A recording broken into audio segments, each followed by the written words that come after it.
Nitachaji nikifagia sawa.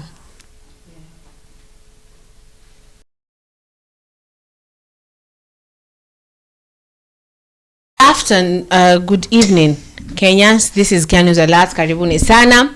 Today is on the what? On the 18th of April 2025, and today is on the Good Friday. Actually, I think Jesus is already on the cross right now. Yes? Oh, yes? Yeah. So still on the cross. He has not been buried yet. But he is on the cross. I'm laughing because it's good. He has died with our sins now, so we should be happy. Yes? Yes. Now, I am your host Zulfa. Na hii inaitwa Kenya News Alerts Evening Updates. Yes? Who am I here with? And stop what you're doing, Tilda. Hi guys. Good evening. Welcome again to Kenya News Alert TV. Guys, we love you. We appreciate having you here. We are here because of you and you are there because of us. Thank you very much. I'm Tilda in the house of Zulfa. Yes, and how are you feeling at this house? I'm good. You're good. I am very much good. I see you're good. I see you're really, really good. Now, people, karibuni sana. Pale kwenye screen zenu naona kuna number kwenye screen zenu pale. That number is used to contact us. That is a number that if you call, you're gonna get me or get Felix or get Tilda on kwenye studio zetu. Yes? So Tilda, nataka nikupe nafasi sababu unajua hujaipewa nafasi. Na jana nilipokupa nafasi, no, when I gave you nafasi yesterday, you are really rude. Actually, you are like, you looked at me and I was like, let me introduce it for you, but today do it for us. Lakini unajua yesterday ulinipata nikiwa off guard. Yani umeipata mwanafunzi ya concentrate ampotelea kwa chatting. But I was not chatting, guys. The topic today is about Ruto is shocked when Matiangi. I know all of us, we know Matiangi. Tulidhani atakuja. Matiangi is back in Kenya. And you know why Ruto is shocked? Ruto is shocked because he might be, Matiangi might be vying for the presidential seat. He might be or he is vying for. He might be. You know, kama bado kuna vitu ambavyo vinasumbua sana. Nasema sijui ako na kesi, sijui nafafanye nini. Mpaka useme he might be. Because you never know what will go down. Because maybe might be found guilty. And maybe, but unajua Waititu washatoka. Waititu walitoka. Okay. Waititu is the person mlikuwa about 585 million. Millions, no? Million, say 1, 2, 3, 4, 5, 6, 7, 8, 9, 10. No, 20, 30, 40. So that person, kuna video ambayo nataka producer icheze ya kuonyesha Matiangi akiarrive pale JKIA. Yeah. Aki mimi sijaifika. Oh my god. See, I'm getting Tilda. Felix is not here. Felix ashatoka gypsy. Tupo mimi hapa na Tilda. Us two, you know, the chicken never arrived. But no. No, Felix, but you know, but the good thing is Gypsy said they're going to buy it later. Yeah. So we're just here. We know Jesus is on the cross right now, you know, dying. Alikuwa saa 9. Yes? Yes? Yes. Yeah. Funny, how comes you're a Christian, yes? I'm a Christian, but I don't follow up such. You don't know Jesus died for your sins? Jesus died for my sins. I just know it from the Bible. Ilikuwa saa 9 basi. Ndio alipogongelewa kwenye msalaba jamani. Alafu walitolewa kwenye msalaba saa ngapi basi? I think nilikuwa ni kesho yake ama jioni. I don't know. I don't know. Not the next day. Ilikuwa jioni yake and it was too late. Yes. Yeah. So now Matiangi is vying. Even though Egyptian nakwambia Matiangi is vying. This is Team Uhuru. Actually, even Uhuru himself did declare and say, us as Jubilee, we are vouching for this person. So tunangoja wa Gachagua, Rigiji, no? Yeye ndiye ajasema mtu wake. Do you think he might announce him? Producer nakupa wakati wa kujipanga. Sawa? So when it's ready, just give me a thumbs up. Okay, it's ready.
Now,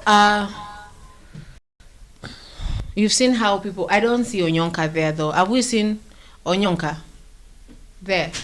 Mbona two different faces hata ukiniuliza mimi. Sijaona Onyonka sababu unajua Onyonka was the person who was really actually pushing for the Matiangi. Actually, I remember the first person who announced that was Onyonka, and some people were saying, what if Matiangi ataki kiti? Because you know, okay, Gen Z said we want Matiangi to be our person, but Matiangi never ever actually confirmed that I'm gonna really do this. And people were like, what if we are saying that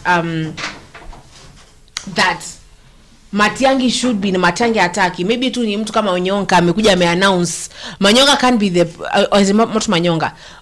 Onyonka can be the person that is saying that Matiangi wants the seat wakati Matiangi mwenyewe hasemi. You know, ni kama anataka kusema Tilda anataka kuolewa, Tilda unajua, Tilda and Tilda has not said I want to get married there. What Tilda tuko tunakuwa tu kwa mtandao ukismile, but I'm here announcing your marriage. I'm here announcing your marriage. I'm smiling because you're opening doors for me. Do you want to get married though? Yes, of course. But not in Africa. White people, but white people. Yeah, I'm a white black people. You want what? Mzungu? I want mzungu. Anataka mzungu muze. Now, so the thing is, the thing is now, so people are like, is it Onyonka pushing this?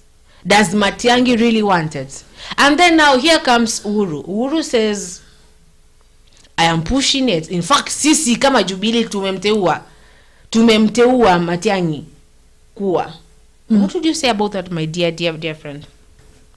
You know, kama ameteuliwa na wada Jubilee, and then kuna, you know, maybe anataka, if you see someone comes and says so and so, anaweza simama, ukianza kusikia mtu anakuambia fulani atasimama ama fulani anafanya, ujue there is some, anakupea ka hint. So maybe Matiangi anaongea na hawa watu, anawaambia me, I wanna do this and you are my people. How do you see it? Hawa watu si wana come up nayo, wanasema yeah, that's good, this person can do better on this. And then you start saying Matiangi will vie for the presidency. Matiangi you campaign zake watu unajua si mwenyewe huwa anaanza. Ni watu tu wanaanza. It's not the person himself who will start vying for the presidential seat. Ata wale watu wako kando yake ndio watakuwa wanasema. Ndio by the time you know, right, so now, like, we are waiting for Matiangi to come and tell us by himself, I wanna vie for the presidency. Ndio sasa unajua, sasa hapo ndio sasa wengine tutaamini kumbe ilikuanga ukweli, kumbe walikuwa nasema. So if you hear group nini sako yake imeanza, jua kuna iva kule jikoni, kuna kile kitu kinaiva huko jikoni. Okay, I want to read comments. So, kuna Professor K asema, thanks for the update, I'm following. Thank you so much, Professor K, and welcome again. You know, this Albert Ayora says Onyonka is there. Okay, I didn't see them, but if you did, that's good. Gypsy says 85% of Mountain has given Matiangi thumbs up because the other tribes accused them of not voting outside the mountain. Then kuna Barrow blessing music anasema following. Thank you, Barrow. Then Gypsy again says Kimani Kalonzo didn't go to the airport in case Matiangi overshadowed them. Politics. Who is Kimani? I don't know. Is it not Ichungwa? Kimani Ichungwa didn't go to the... Obviously, sasa Kimani Ichungwa ataenda aje hapo. Bakalonzo. But but they could have gone. You know, maybe could have gone. Sometimes you need to go to your other competitor. Watu wengine wanakuja. Ama ni lazima angendewa na watu. Acha ujinga till the sub. Ameshuka tu venye wewe unaweza enda jiki. What are still eating you people? Till living. What's so funny? What's so funny? Tu ushuke kwa rembo hapa chini. But it depends the love of the people around me. What's wrong? Who is shukain? And then we come and tunakukutania, tunakukaribisha. Alafu tunaanza ati fulani angekuja, siju fulani angekuja. When you are coming from somewhere, my friend, we are just from lazima. Let me ask you. Lakini kuna wale appreciate those who came for you. Kuna ule mwenye anakuja anashuka hapo atakunya hata unajishukisha, unajibebeba. Unajipeleka mbaya. But this is not anyone. This is Matiangi. So this is not furahia. Kuna wale walimuendea. Kalonzo labda alikuwa busy. We will know about that later. Professor K says, kwanza upewe maji, sawa? Professor K says, since the guy is back, we are yet to hear it from the horse's mouth. Actually, yes, I've been searching. Nimeshinda hapa nikingoja nisikie ametoa speech. Yeah. Ametoa speech. That's what Kenya is waiting. But maybe they are wanapatana huku kando wakae chini kwanza waongee. Apewe the schedule. Ambiwe this is the end story script ndio hii. Stick to this script. Memorize this script. Lakini anajua story. Na kila kitu anajua. Ni ile tu sasa sisi tumekaa rada. Nataka tusikie amesemaje. Unaambiwa hivi. It was acha someone give Tilda water. I don't know where you have been. Because I look at you and I know. So I know it is holiday. So it was a low profile arrival. Zulfa. Unafanya kama gypsy amepasua hapa yameisha. What's wrong, man? So you know, when I get out you will miss me. So no, you will not get. What are you talking about? No, maybe Matiangi has spoken. Okay. So I'm gonna be now continue and don't do what you're doing, but continue as I search for that. But guys, ni must. Ama tukae tu hapa yes, Matiangi has arrived. Oh, Kalonzo, and then we be serious on it. Kalonzo has not gone to where? Abambike. Sasa inafaa kuwa na smile. Kuna wale watu wamemkutania wenye wametokea mbele, nyuma, kando, wapi kila mahali at least. But all in all, Kenyans, if he's vying for it, mi usema we are waiting for that time, you know, a better time. And when you're waiting for that time that you will vote, mwenyewe unajua, we are not the ones to tell you what to do. Okay, the speech that I get, it is of I'm getting a speech of some days ago. So as he speaks on the things that is gonna do, so we're gonna put that speech sawa for the people. So I'm gonna be sending it to the producer to skize Matiangi yeye kona plan gani and what. Sindio? So continue, my dear. Plan ya presidential ama? Okay, ashatoa nini? Basi yako poa. Ako mbele kama mfuko wa shati anyway. But there's a question I want to ask everybody out here. You know, Matiangi was you're going to back land to Kenya. They're going to be taken to court because of the bodies in River Yala. Is that going to happen? You know, I'm not saying that he is guilty. I'm just saying that maybe he should go to court. Maybe he should clear his name before that time before aanze kuvai. You know, it is good first you clear your name. Upate umeshatoa doubt, because one that doubt kadogo. That doubt kama the way we were told that the reason why people didn't vote for Raila apparently it is because they were told by Mr. Ruto ni mchawi. See that doubt, yeah? Maybe you should go and clear it. So Mr. Producer, please do your thing.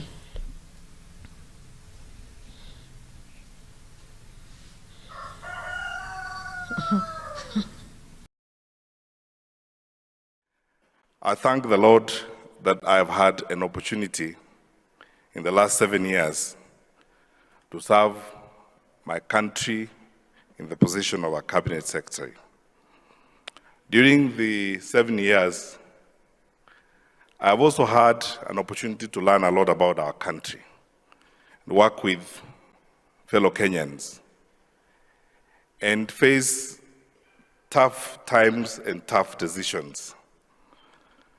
And so I begin by saying this, right from Chinua Achebe, who was quoted here by Joshua Igara, to J.C. Maxwell, to as many authors as you like to bring in. The fact of life is this: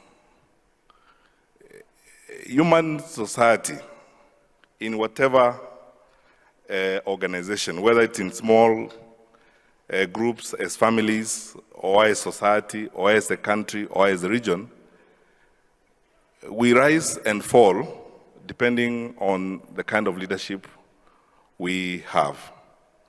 Therefore, for us, not just as Kenyans, but as Africans, this is a good time to talk about leadership.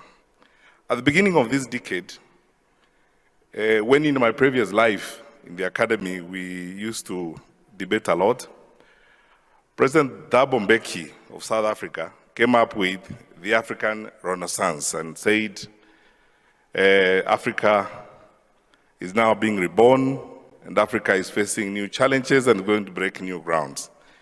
And everywhere, even international media began to scream that this is Africa's decade. And it was Africa's decade because we have probably the largest conglomeration of talent in the numbers of our young people, huge deposits of resources, and we are endowed in more ways than one and have the capacity to succeed. But unfortunately, I think, and I asked Joshua whether I could speak candidly. He said, yes, I can. Unfortunately, I think we have not effectively addressed the challenges of leadership we face in our continent, in our countries, and in our communities. And if there's anything I've learned the last 7 years I've been in government, is that we could do a lot more than we are doing, if we actually addressed some of the challenges we have in leadership. We have very serious weaknesses in our leadership. Sometimes in our environment or even in our countries, I honestly think we spend too much time on politics, more time than we should. And this hurts the potential that we have to do great things. I do not know who cast us, but I don't know why we sleep and wake up thinking about things that could not move us to the next level, like belongings, where we come from, who we are. And half the time we are lost in debates on pettiness, and we lose sight of the big things that we need to do that could unlock our potential and cause us to succeed. So I will share just about 5 lessons I've learned in the last 7 years as a minister. One, to succeed as leaders, we need to master enough courage. One of my favorite books in scripture is the book of Joshua.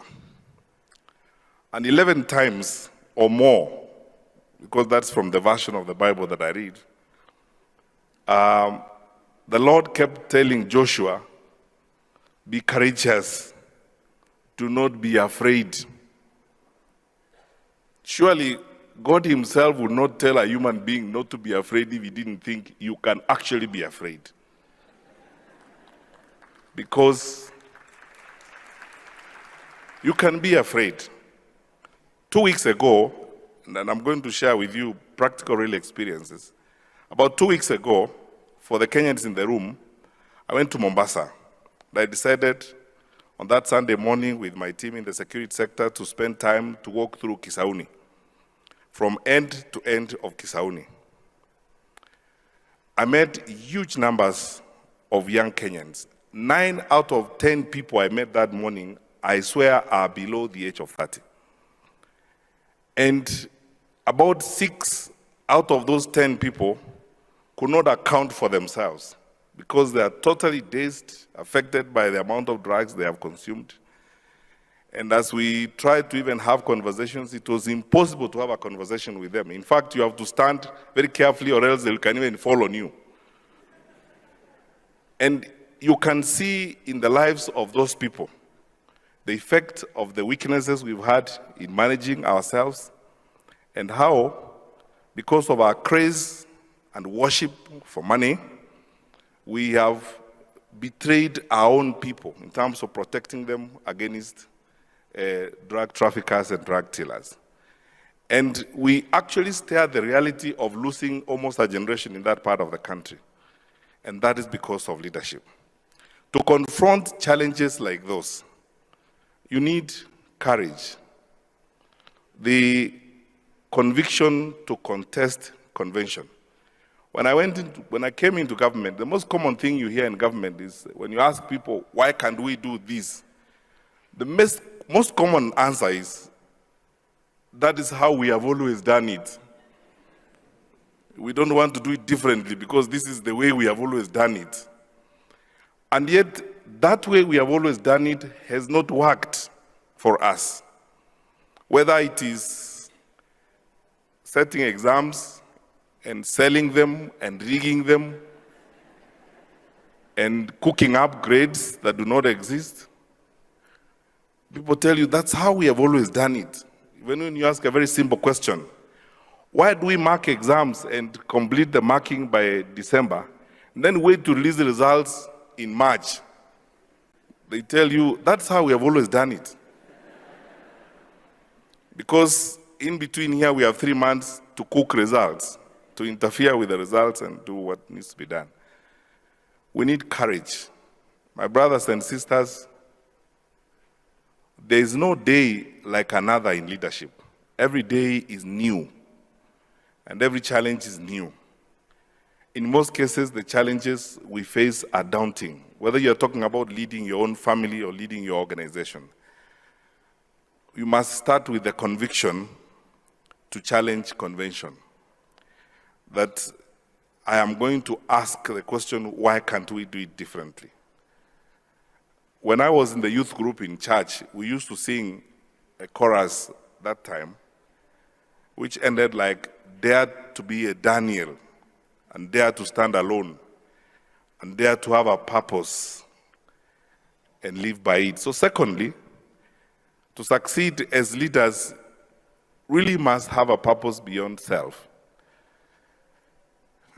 We will not achieve anything as families, as communities, as a country, if we do not have in leadership the commitment to look beyond self. And again, let me tell you very sincerely, it's okay, it's fine and dandy actually to be a minister. I mean, you are paid well, you are driven around, you're even given bodyguards. You can drive for 7 days without going to the petrol station to fuel your car. But you know, you can also be lost in that sort of opulence and you do nothing for the people who in the first place are the reasons why you hold the position.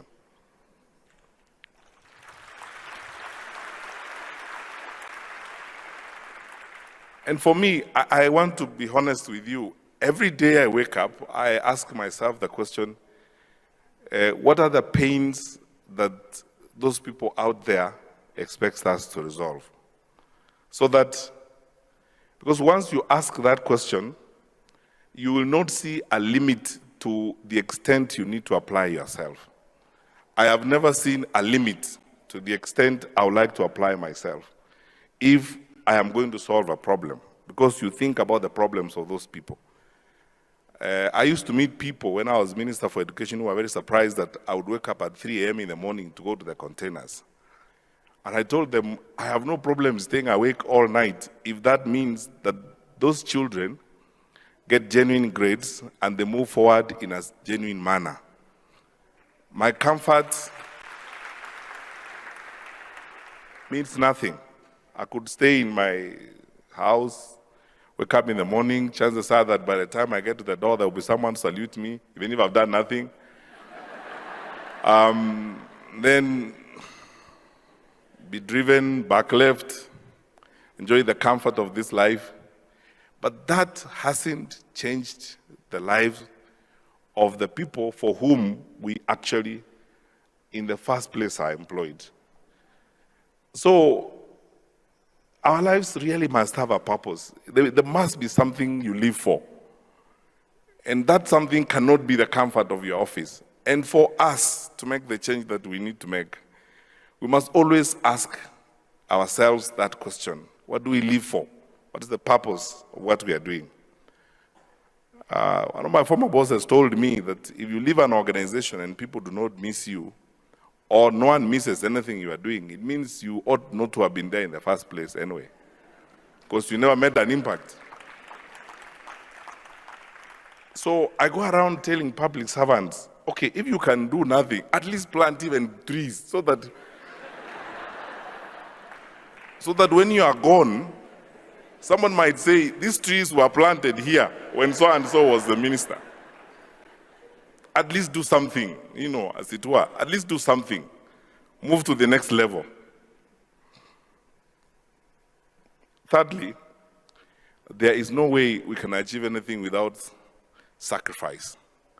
Frankly speaking, leadership and sacrifice are two sides of one coin. We have to make sacrifices.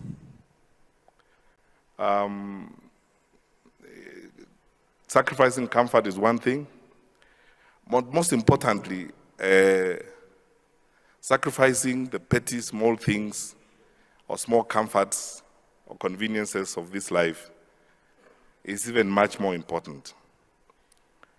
I have been giving people an example that, in public life, in dysfunctional societies, you can make a lot of money when you are a corrupt person. Because people come and tell you, they try to offer you things and they tell you, they can do this or that or the other for you. The sacrifice you have to make is to win yourself, first of all, out of those challenges, and then secondly, stand firm. I know the word firm is very common in my press conferences because I insist we will be firm on these things and we will not change. Why? Because I know people actually can change. And you can be talked to at night and you change. And influential people can come and persuade you to change and offer you other things and tell you, we do this business, we are good brewers and we have a lot of money. We can change your life if we offered you so much, because I know you can change. So making a sacrifice and sacrificing some of those is very important, because there is no way you can achieve anything without making the sacrifice. Fourthly, it's about our character. And I'll tell you why I think many of our politicians and many political leaders across this continent are not respected by people. And respect is not the sound of the claps you receive at public rallies or the songs that people sing for you. I believe genuinely that respect comes out of inspiration when you inspire people and you change their lives. And there are very few people who are that respected, because in much of our public life, a lot of our leaders are two people walking around as one. There is you who stands up before people, and there is the real you when you are away from the public. Strength of character is very important. Carrying big Bibles and pontificating religious theory is not the way.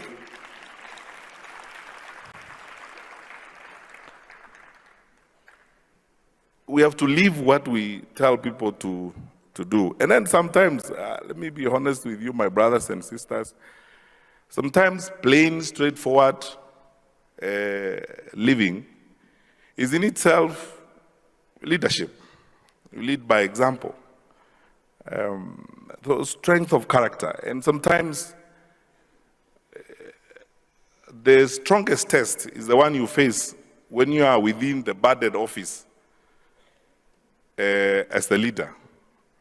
You have to go through several police officers to come in, and then when you get in, you are in that budget office, you are closed in there, you are alone. And most times, you make decisions in there when you are alone. That is when your character is most tested, as it were. Because those people you lie to over weekends, on church pulpits, are not there. It's just between you and your God. The strength of character to be able to say, this is the way we will follow, and it's for the good of the people for whom I work. This is, I honestly think that across this continent, both in private sector and in public sector, if we lived this way, one, we will raise generations of strong people. Our young people who look up to us will be inspired enough to live right and to do the right thing. But if we tell people one thing and do the other, and honestly we are not strong characters, we obviously will lose out in the process. I would like to conclude by saying this. I cannot thank the Lord enough for the opportunity I have had to serve my country. There is no nobler thing that can happen to you as a citizen of a country than to be asked to serve your country in whatever respect, whether as a police officer, as a clerk, or as a minister. I am grateful, and I will eternally be grateful to God for the opportunity I've had to serve my country. Most importantly, I'll be grateful to my president for the opportunity he has given me to serve under him. Because a lot of people ask me, there are several times people have thought I'm going to be fired for taking certain decisions. And I've told them I will not move 1 centimeter if I have not agreed with my boss. And the fortunate thing about strong leadership at the top in a country is because you don't bargain or think about political will. Our president is transformational in his leadership, and he is focused on changing our country. And when we have discussions on things that need to be done, even when we have to make tough decisions, I will always move because I know my boss also believes we need to crack the cartels in the textbook distribution so that we can achieve the 1-to-1 book-pupil ratio. And so I have no problem facing them and telling them to actually find something better to do, but we are going to succeed in what we want to do because we are determined to do it, as it were. And as long as you have sufficient political will and you are determined and you have the courage to contest convention, to move away from the ordinary, and as long as you are driven by a purpose that looks beyond yourself, that thinks about those people out there, you will always succeed. I thank God for the experience I've had, and I'll close by sharing this experience with you. One day after the release of exams in 2017, I was coming home, and Kenyans are very vulnerable. We express ourselves sometimes we don't hide. So a middle-aged woman met me on the queue at the airport in Dubai. And she asked me, "Are you Matiangi?" I tried to tell her to lower her voice.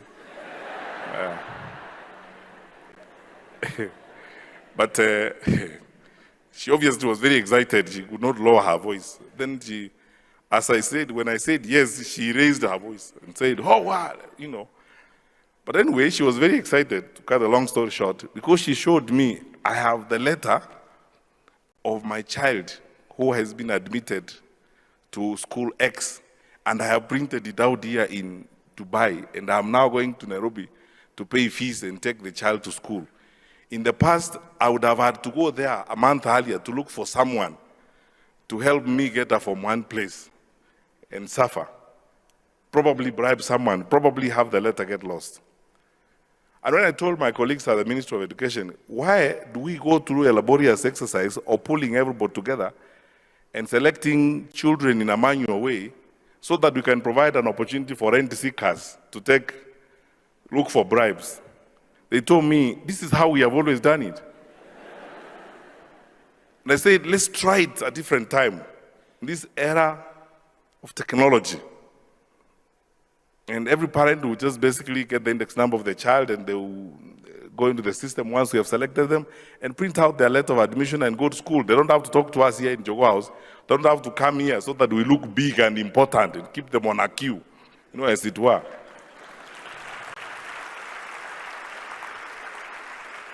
Because all they need is that simple thing. For many parents, they just need to get their letter and take their child to school. They don't need, and by them doing that, we will not have become small people anyway. We'll still be the people we are here. But those people will have received the services they need, as it were. The second reason why I thank the Lord is that through these 7 years, I have seen how making radical decisions can actually affect people's lives in a positive way. And it changes people's lives. And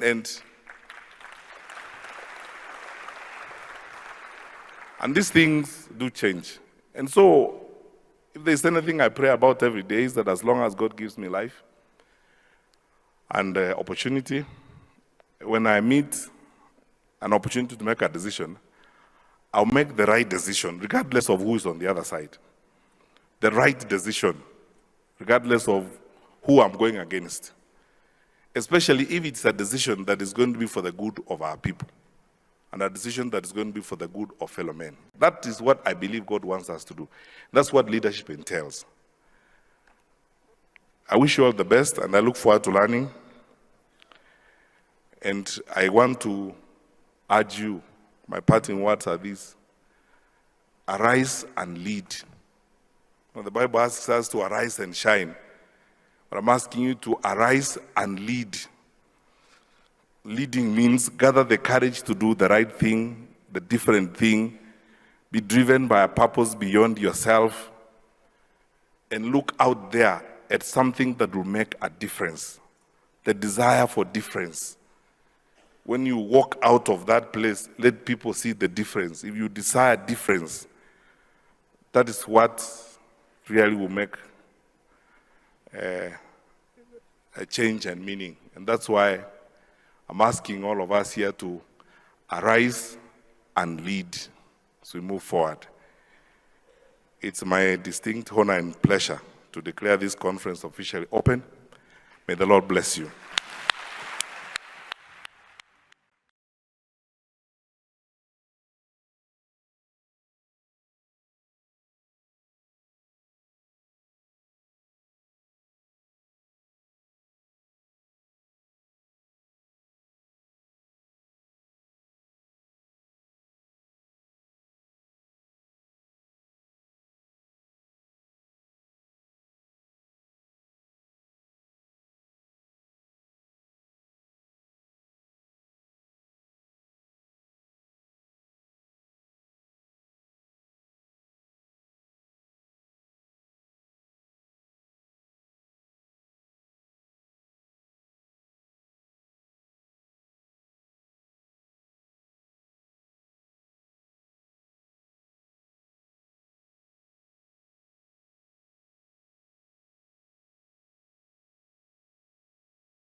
Yes, and then Gypsy says Ashim hi.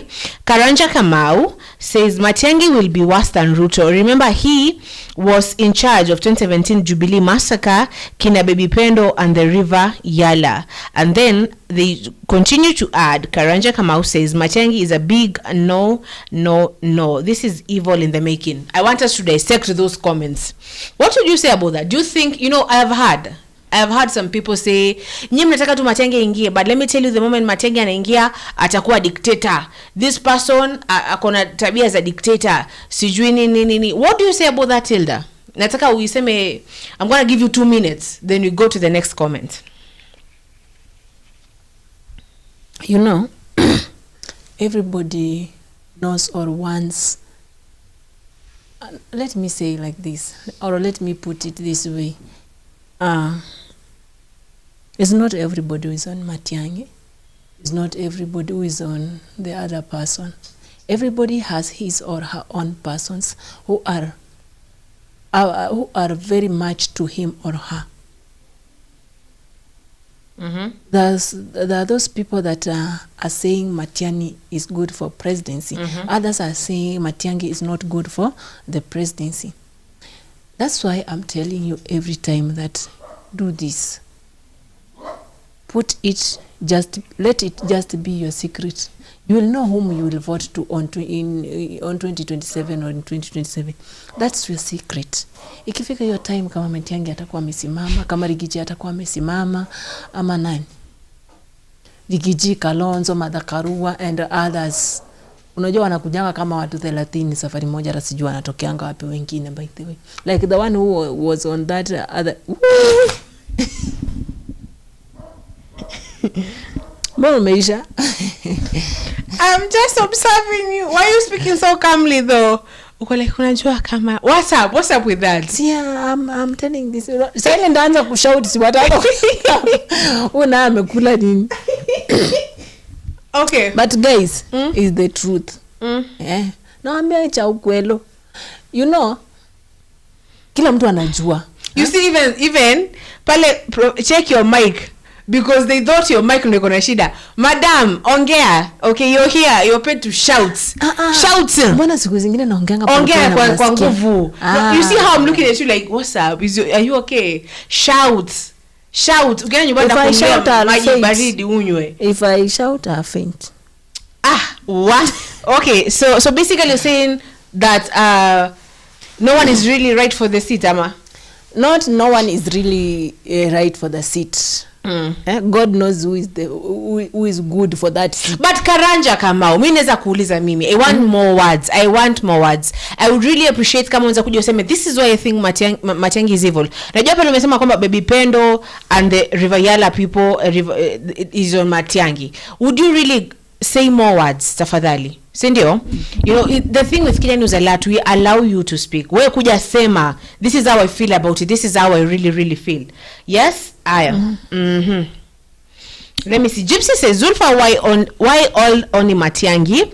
Why are the others not being held accountable for anything? Ruto, Raila, Kalonzo, Uhuru can also answer for few murders, disappearance and kidnappings. Actually, everybody should be held. Okay, why was I saying that Matiangi should go to courts? Okay. In this generation, was as the way to our parents were, I'm gonna say, ignorant kidogo. Sawa?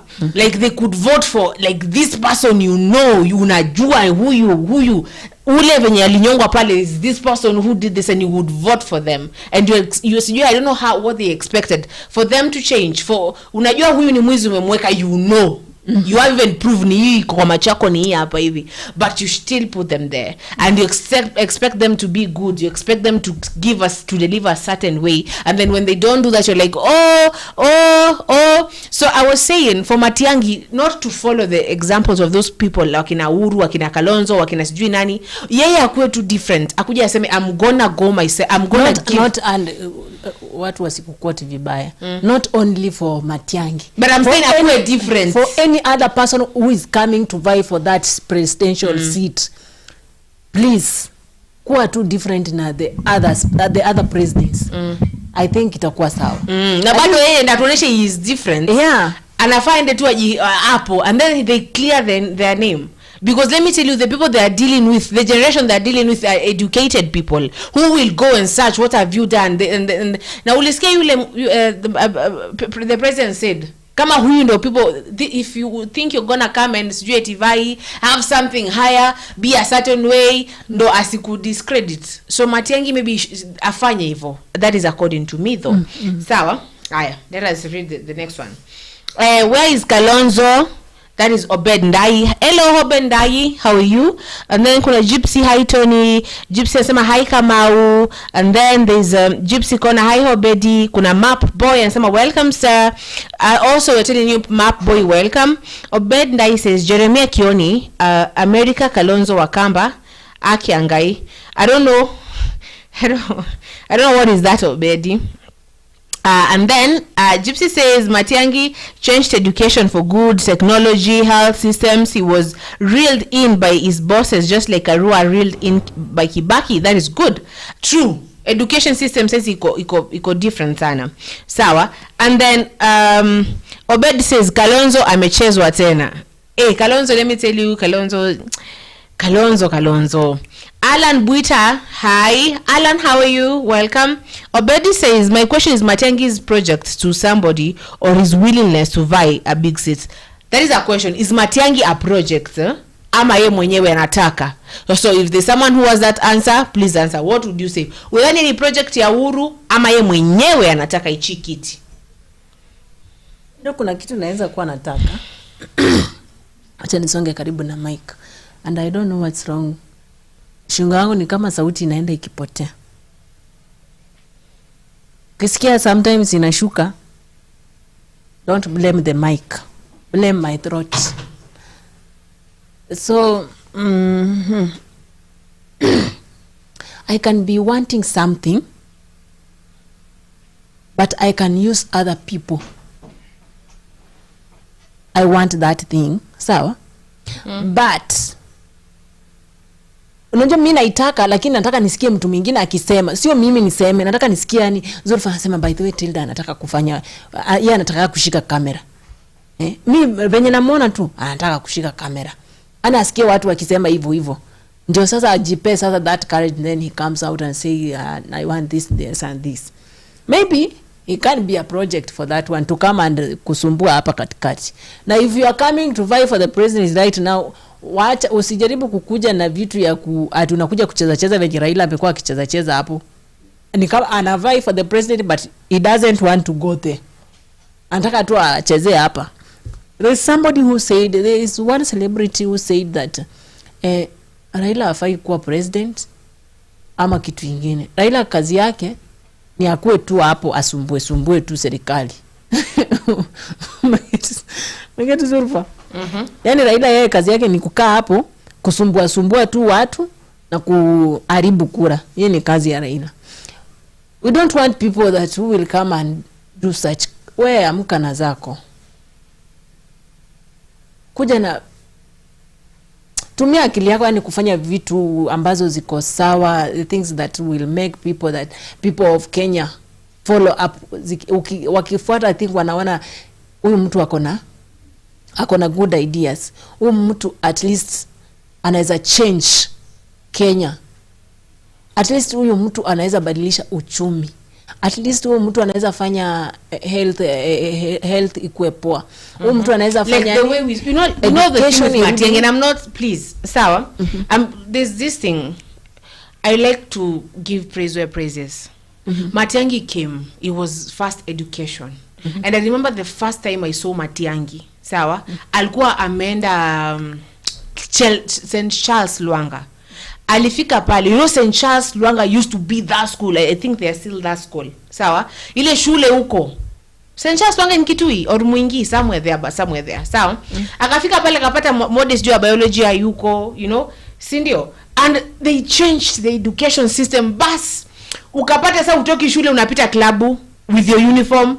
In fact, they changed. Then they went to interior and they changed and they have changed. Sawa? And I'm not saying he's the most perfect person. I'm just saying what I saw and everybody saw that. Ama kuna mtu anasema kwamba eti Matiangi didn't change the education system. Kuibwa ilikuwa inaibwa kwa exam, ikaachwa kuibiwa. You know, we've seen.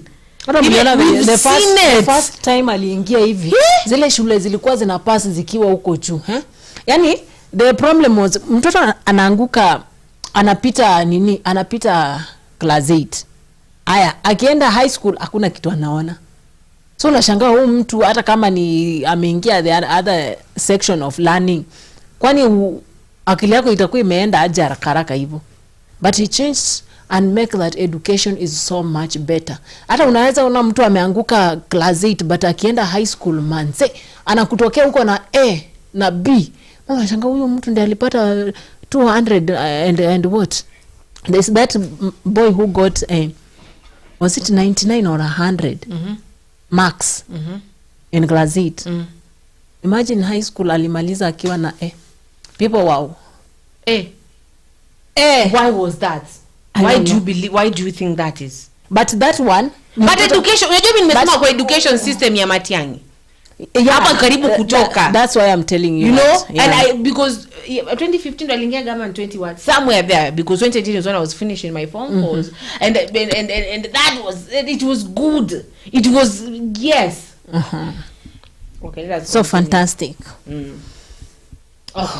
So this is Gypsy. Gypsy says, and I'm Jibu Obedi, I think, because Obedi asked, and they're saying Kalonzo is a shadow of Raila. He likes seconding and being brought on the plate for him. He's not a go-getter, snail pace. Let me tell you, I do have so much respect for Mr. Kalonzo, and I do gather that yes, Sawa, they might be listening, but this is what I can say with all due respect. These people have been in this government for the longest time, Sawa. But when it comes to Mr. Kalonzo, I'm gonna say it's like there's a bridge, a lane, and he doesn't cross it. Like wherever he's like, you know what, I'm good. Mali, nimepata vice president. You know that is good. Nilikuwa hapo. Vice president was like deputy president back then. Yes. Nimepata, yeah, that is good. You know that like he does. What can I say? How ndayekaje? Sitaki ikue rude. I don't want to come rude or nikae huyu mtoto wa juzi anataka kujaribu kusema nini. What am I trying to? I'm just gonna say what Gypsy have said or seconded.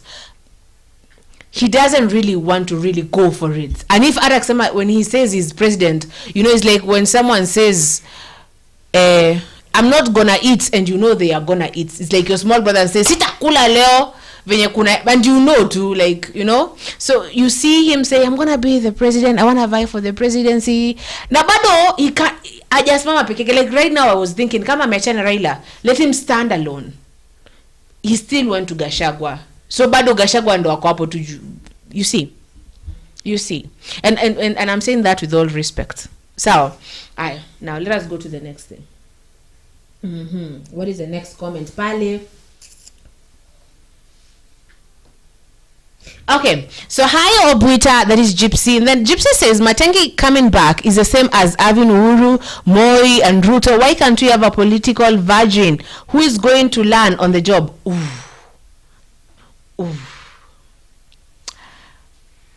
My dear, before nianze kuropokwa, what could you say? Najua kuna mtu alisema mrembo wacha kupiga kelele. Sema, what would you say about that? Hebu nikusomee tena. Anasema hivi, sawa? Yeah. Matiangi coming back is the same as having Uhuru, Moi, and Ruto. Why can't we have a political virgin who is going to learn on the job? What would you say about that? Nani amesema? Nani? Gypsy. Nice one, Gypsy. Nice one. You know that what I was thinking. Kuliko politician wote wenye wako pale. Why can't just someone come from nowhere? Akuja asimame. And then, you know, people always look on the manifestos. Ukimanifest pale, make sure you have a good manifesto. Kwa sababu Kenyans wanaangalianga hivi, wanakupigia makofi, wanakuchia, and then they go sit and wait to see what you will do. If you are new coming, welcome. unaambiwanga welcome to the club.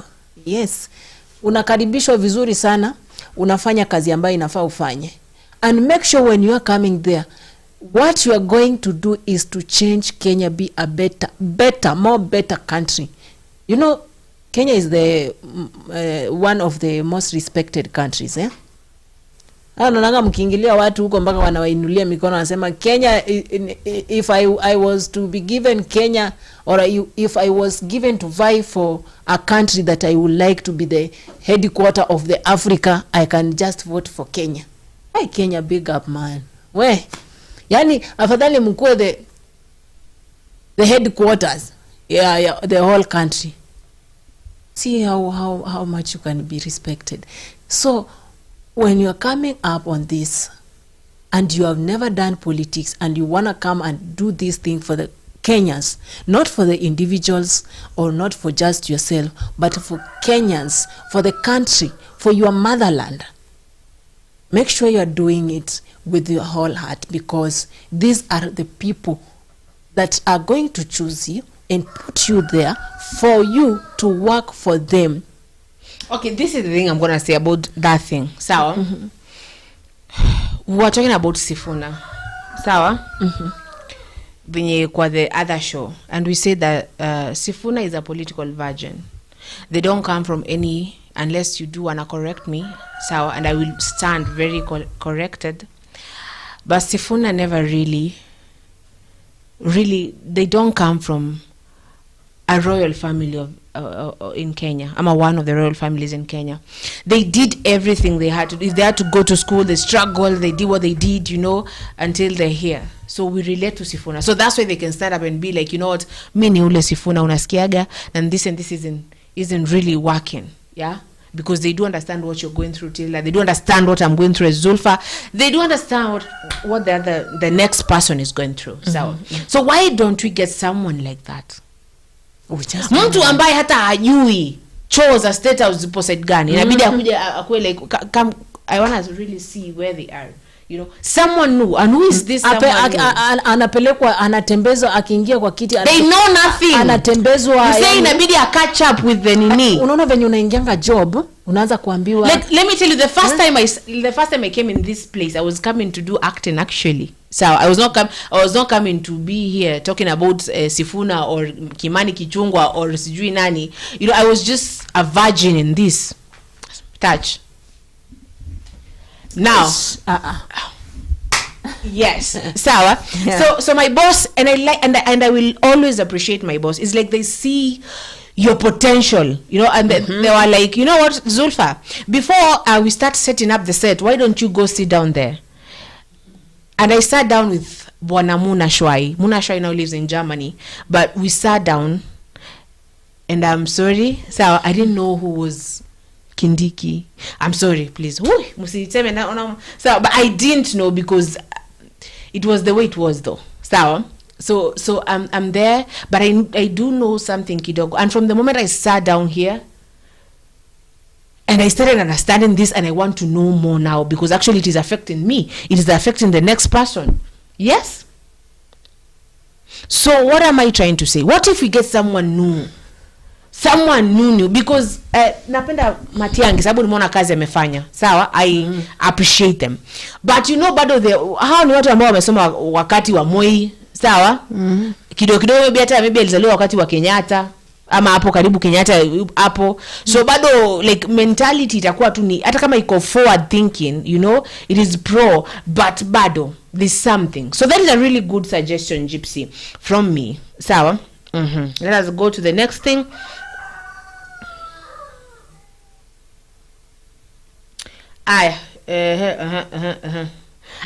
Then Omar Mohammed says Matiangi Tosha come 2027. Josephat Oriere Meraba says Matiangi for president is unstoppable. Then Joseph Chiro says Ungana na Kalonzo tuku fukuze. That was that. Obed Ndayi says where's Kalonzo watching from? From Yata. Nini Obedi, we're gonna call Kalonzo for you and ask them, where are you watching from? Are you seeing? Umwana Matiangi amekuja. You see? And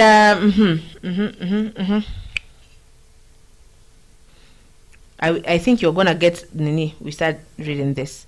I think the volume is good now. Yes. Okay. Oh, I'm so. So Mohammed Joshua 09 says Dr. Fred Matiangi Tosha 2027, a man who can perform, not ule jamaa wa kutenga kutoka January hadi December. Gypsy Obed, can you hear? And then Professor K, check on you. Is the mic now? Oh, they say you're okay. Okay, sawa. So when you speak, ongea vizuri, ongea. Wajua sasa. Sawa? Speak. Wilberforce Egesa says Matiangi big no, dictator mkubwa Kalonzo Tosha. They say that again. Wamesema mara pili, wamesema times 2. Stephen Mudhui says it is Fred, let Ruto continue 5 again. That is Stephen. Then Egesa says again Matiangi big no, dictator mkubwa Kalonzo Tosha. Gypsy says Zulfa, where has Sidla been for her lunch? Walai, people you can see. People you Kuba saw Mimi, and I told you not me alone. People can see. I don't know. What have I done? You're like, you know how you are. I don't know, but it's just something. I wanna, when a producer come kakula lunch, you left me here, and I wanna know what happened. Again, Zulfa. Shida yako inakuwa nini? Nimeona tu kumbe unaingilianga fellow boy. Watch out, Jinga. Even Gypsy, I didn't tell Gypsy, but Gypsy said, where were you for lunch? Why do you think that is? Where, now in that comment, where is the producer and me going for because lunch? You went. We did went. In fact, Zulfa brought us something to eat. Now we were, and she said that we should stay in the house. We are the kids. You should stay in the house. Your mother is coming. And if you hear the knock, if they don't speak like me, do not open. Do not open. Okay? In fact, add a chair and a bed on it. Do not open until I knock 10 times. And then I knock hapa. Na hapa. Yes? But where you've been for lunch, I want to know. I've just been here. I want to see who was your cook, wewe. So again, Wilberforce ako like, yani ni kama nadhani atuski. So I'm going to shout this one. Anasema, Matiangi big no, dictator mkubwa, Kalonzo Tosha. Anasema tena na tena. Then kuna Victor Waweru, anasema, Tiangi is back. And then a lot of love emojis. Wilberforce Egesa. Wilberforce. Anasema tena Matiangi big no, dictator mkubwa Kalonzo. Yani ni kama amebaki. Do you ever see when someone they're in shock and then they be on repeats? On repeats. Anashindia walai usikii sikujua. Walai usikii sikujua. Usikii brother sikujua. They're like that. Sindio? Amerudia sana, but it is just that. So Patrick Kaluku says Matiangi bado wako chini, alianza siasa jana. Then Wilberforce. Woi. Yes, Wilberforce, you're acting like AI and a bot. But then what's up with that? Because they're just saying the same exact thing. You're stuck. Reboot it now. Reboot. Okay? So we got you, man. We got you. Yes, Matiangi is Uru's project, 100%. I think I'm just going to wink at you. Okay? So Gilbert Thigay Kipkorir says that Uru's projects, I'm winking at you, Gilbert. Like that, you wink me na wink na macho zote. So Gypsy says Uru's project has arrived in town. #Matiangi. And then Gypsy says Gilbert hi. Where e-bot ya Wilberforce imewashwa haijazimwa vipi? Sawa. Then Peter says Matiangi Tosha. Rotich Isaac says William Ruto is a brilliant president who will take our country to another level. I request my fellow Kenyans to support Mr. President for better transparency. Then again the bot of Wilberforce Egesa inafanya vile. Aya. Queen Zulfa, no noise please. Okay. And then Gypsy says wow, Ma'am Tilda's voice. So speak nice. Rotich says thanks for the program, my sister. You're welcome. We are always here, Rotich. Tukwapa from saa 2 to saa 4, that is the morning tea show. Saa 6 to saa 8, that is Samanasi. And then we are Kenya News Alert, evening updates. We just discuss such kind of topics. Then kuna Welcome Matiangi by Christine. Sawa, pale Gypsy amwambia hi Rotich, hi Christine. Then kuna Charles Kemboi anasema William Samoei Ruto is unstoppable. That is Charles. And then kuna David Omura says a good man, I'm ready to vote. Kuna Daima Kenya says if Matiangi wants to run for president, he should return back Ruaraka land. Isaac Mabonga says natembea for preso. Natembea jamani nawe. Where is my KFC? Felix. Stop. Felix at hello Zumfa. Hello Zumfa. What is hello Zumfa? Why that now? Is there saying hello Zumfa? At hello Tilda. Hello my dear. Hello. I swear you are somewhere for lunch. You're calling Felix your dear now. She is my dear in kwenda wacha baba, wacha tena. Wacha. Kuku atanunua. Tutaenda tu tumvurutie pale chini. We are the DCI of Felix. Tutamvuta hivi mambe nenda kanunue kuku jamani we. Mbona nunua kuku. Hiyo tu ndio tutataka. Even if atakuwa hello Zumba. And I know right now where you are, you're laughing. Let me tell you something, Felix. Mr. Producer, chezo video ya Mr. Matiangi alivyopokelewa kule Kisii.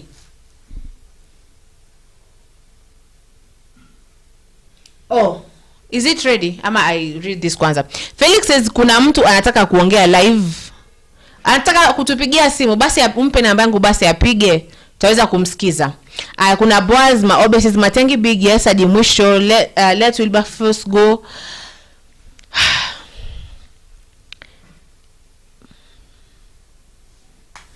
There's this thing that you used to be told when you're a child. Ulikuwa unaambiwa kwaje Tilda? Na mamako.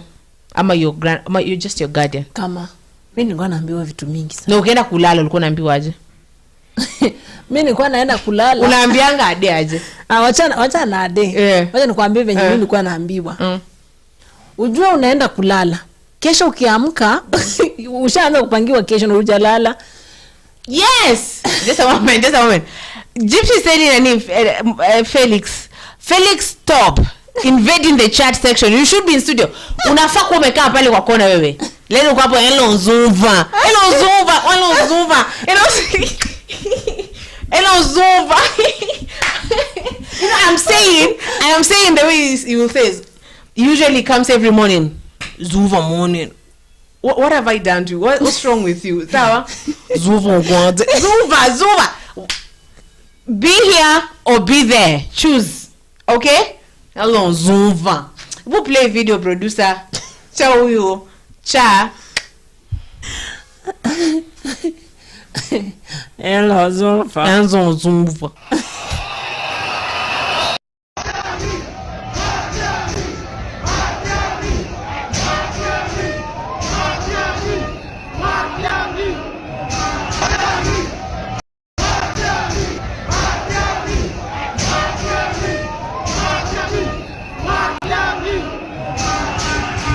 Basi ni msafara wa moja kwa moja wake Daktari Fred Matiangi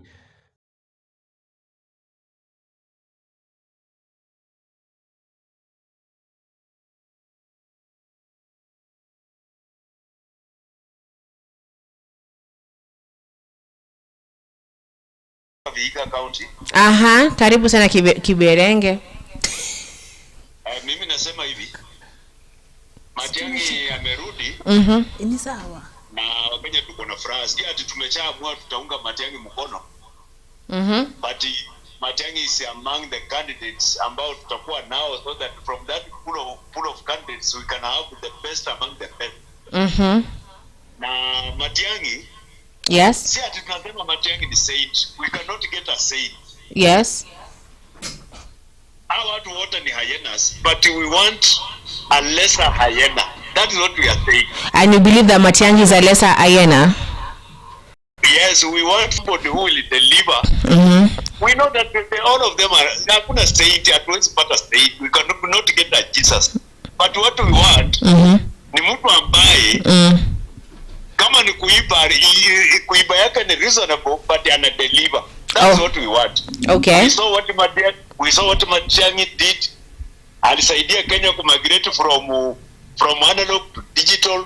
Okay. So Matiangi, what he did at the Ministry of Education as a CS, aliangamiza wizi wa mtihani. So we know he's a man who can deliver. So can I ask you a question? So kuna hizi ID fulani, they were digital IDs. Would you please remind me the name of those IDs ambazo watu walikuwa wanajaza 2018 2017 I think. Zilikuwa zile za huduma ama is it? Huduma number. Yeah, so what happened with that? Because inabaki ya kwamba a lot of money was squandered during that time, and Matiangi was the person that was in charge of that. What happened is that you know, when a government leaves office, the government that is taking over must continue with the project of the previous government. Okay. Kama serikali ya Uhuru ilitoka, serikali ambayo imekuja kama iendeleze mradi ya barabara ambayo ilikuwa inajengwa na Uhuru, ilikuwa serikali ya Ruto iendeleze mradi ya huduma namba imalizie, kwa sababu Uhuru alikuwa ameianza na ikafika mahali. That is the situation about huduma namba. Okay, now and the situation about apparently that when I think we had when Matiangi arrives is going to be arraigned in court to actually answer about the Yala River borders. What should you say about that? Should he go and clear his name before he starts vying ama campaigning for anything? Well, sisi wa Kenya hatuna shida na hiyo. But it should not end with Matiangi. If Matiangi was involved in the River Yala dumping of bodies, it will be very good for him to go to court and clear himself. As Kenyans, we support that. But it should not end with Matiangi. We have seen abductions going on even right now. So everybody should be... something called quarry dumping. Everybody has been arrested about quarry dumping up to date. Okay. We want everybody to be accountable for their actions. Okay. Yes. Okay, so do you have anything else? No. That you would what I want to tell you. Okay. What I want to tell you. Yeah, and ile kitu umeuliza kuhusu Yala dumping. Yes. Huwezi peleka Matiangi kotini na ukosa kupeleka na Ruto, because Ruto was the deputy president and Matiangi was the CS4. So lazima hawa wawili wapeleke kotini about Yala dumping. Okay. Na kitu ambacho nataka kumaliza kwa kusema. Okay. Ni kwamba we have a pool of candidates including Matiangi, Kalonzo Musyoka, Maraga, Okiya Mutata, Professor Ogola.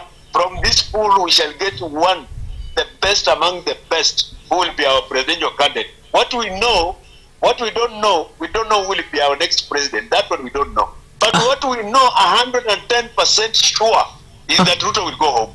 Okay. Yeah, thank you. Thank you too for calling Kenya News Alerts Evening Updates. Karibu sana. Asante. Bye bye. Bye bye. So that is Kibarenge. It's not Kibarenge. Keverenge. Keverenge.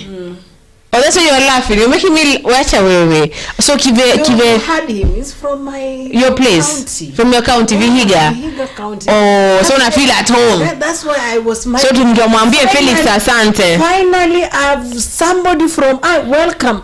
I don't know if you are my father or my grandfather, but welcome. I can be your child. Welcome to News and that TV. I'm here. Your child representing Vihiga. Okay. Yes. Sawa. Kuna Wilfred Nyabuto says, see what this man did to various ministries and judge him now. And then they continue and say, Matiangi is the only perfect performer who can change this country for good. And then Gypsy says, yes, I agree with your caller. And I know why, Gypsy, you agree. You agree that if correct me if I'm wrong, that if Matiangi is is it brought accountable? What do we say? Accounted for. If Matiangi does account for his sin, brought to account for his sins, you know, so then Ruto should be, then Uhuru should be, then Kabogo should be, then Lee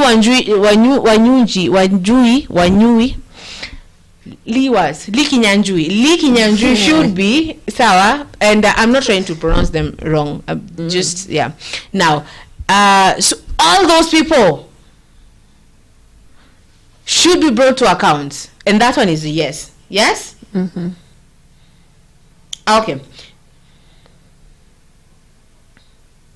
So Felix anasema ya kwamba anataka kutupeleka huko accountable.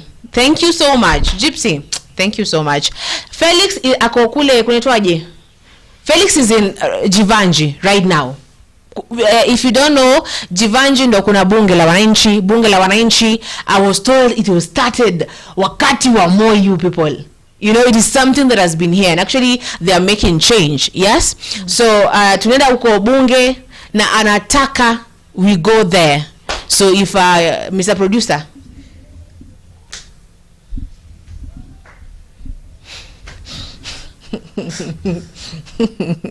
Mr. President is looking at me and like, what's wrong? What? Okay, Felix is gonna be doing that. So when what you should do, split the screen, then we go there. Sawa. So my dear darling Tilda. Yep. Unafilaje? I'm just good. You're good.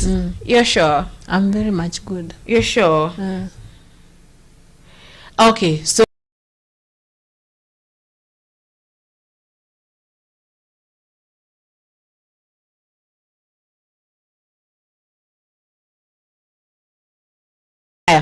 hapa kuna nani tukingojea Felix, job ya Matiangi inaonekana a country great kumchagua. No, job inaonekana. Unajua job inaonekana, hatukatai sababu you know how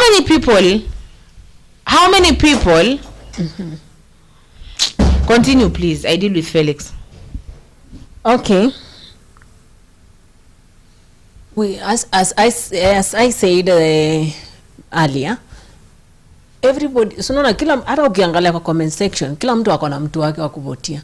We are not saying it, you can't say who you will vote for, who will you know the one where like like Kiverenge, the caller what has said is we know we have so many candidates that are vying for this presidential seat, and we are nobody's Jesus, and yeah, nobody's Jesus. Nani sayako anakuwa crucified? Is only Jesus who is being crucified on the cross. No one else can come here and go die for you, but it's only Jesus. Right now we have so many candidates who will come and vie, but you have that one who will be perfect in all the candidates, the one you will choose. Wa unajua ni nani? It's not a must to say anasemanga kura ni siri, si ndio? So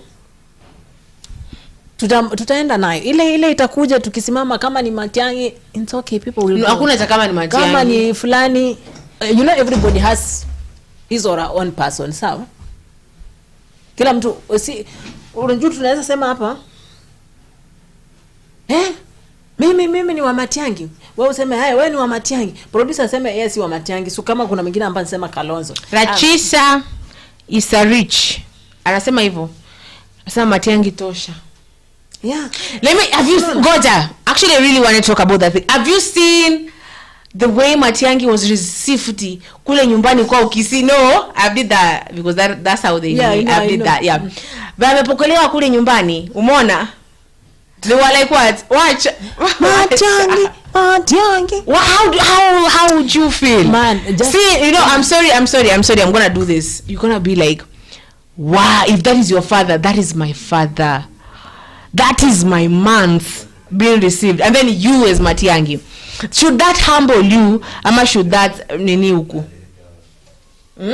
Tiuda. In humble kwani? Ati watu wananichia. Unaona venye nimekaa hivi Zulfa? You know, I remember back when I was performing, when I was doing drama, and they used to I'm a MF. I used to sing Taarab kwenye music festival.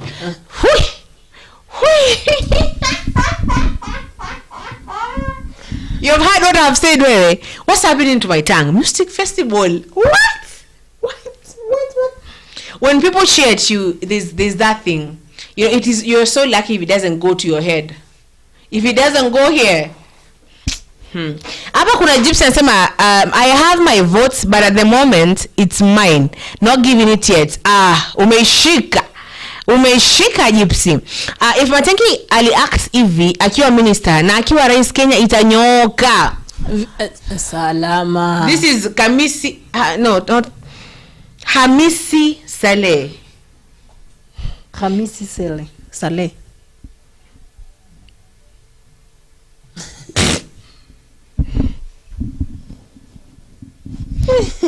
I'm sorry. Are we going there, Mr. Producer? Okay, thank you. Continue. You are saying something about the children. Nimeenda mali. Nimeenda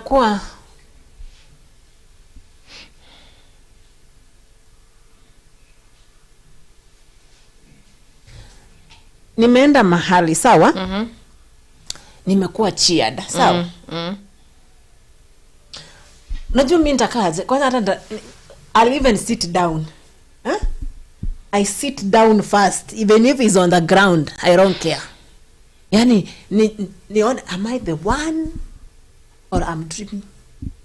But if you are people somebody, kama wewe ni mtu wa watu, ama wewe ni mtu wa watu, kama wewe ni mtu wa watu, watu watakukaribisha nyumbani vyema, watakupa maji ya kunywa, watakukaribisha kwenye nyumba zao. But wewe kama wewe si mtu wa watu, jamani, usingojee kukaribishwa. And you have to appreciate for those who are welcoming you wherever you are going, because hata kwa wale wanaku welcome is not all of them that who are there that are welcoming you with a whole heart or a good heart.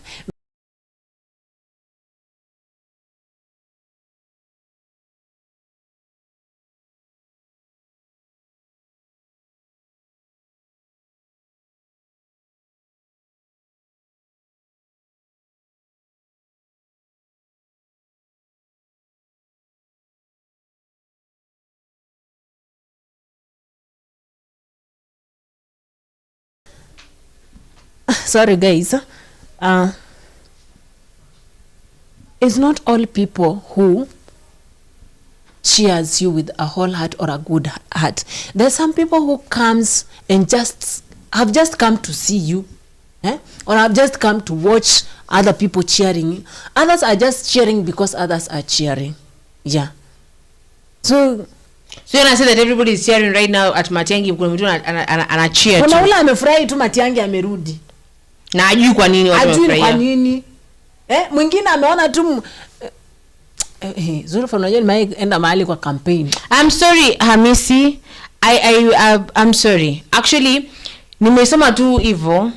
And yeah, it's Hamisi. I know it's Hamisi. The K is really silent. So that's why I ask, why was it necessary for it to be put there?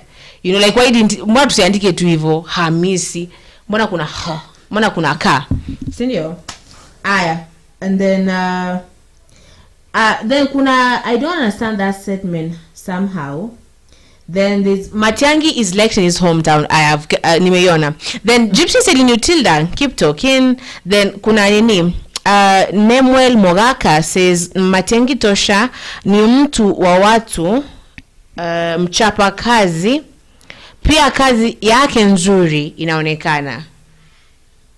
Okay. Felix says he's ready to pull us to Jivanji. As maybe wakipanga I think everything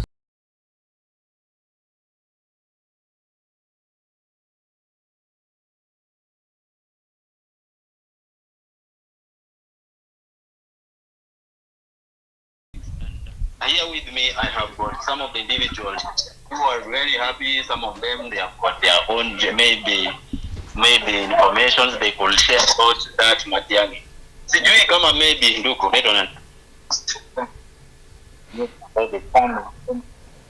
Matiangi.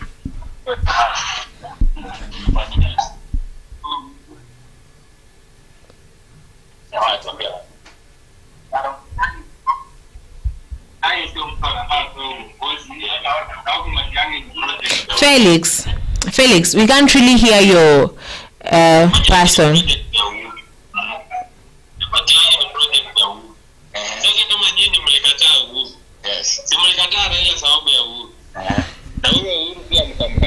Yes.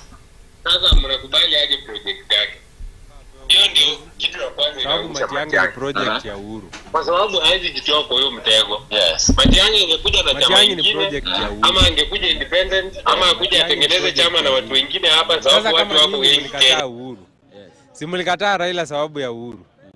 Na huyo Uhuru pia mkamkataa. Yes. Sasa mnakubali aje project yake. Hiyo ndio kitu ya kwanza inaangusha Matiang'i. Kwa sababu haizi jitoa kwa hiyo mtego. Yes. Matiang'i angekuja na chama ingine ama angekuja independent ama akuja atengeneze chama na watu wengine hapa sababu watu wako wengi Kenya wako ready kutengeneza chama kutoa hii serikali. Hapo tungeanza kumsikiza. Lakini kukuja na chama ya Uhuru, hiyo ni kuendeleza hiyo wizi ya Uhuru. Wewe unajua Uhuru ameiba trilioni ngapi za Eurobond? Zile maloni Uhuru amechukua akaweka huko Swiss Bank ndio anachukua kampeni ya Matiang'i nayo.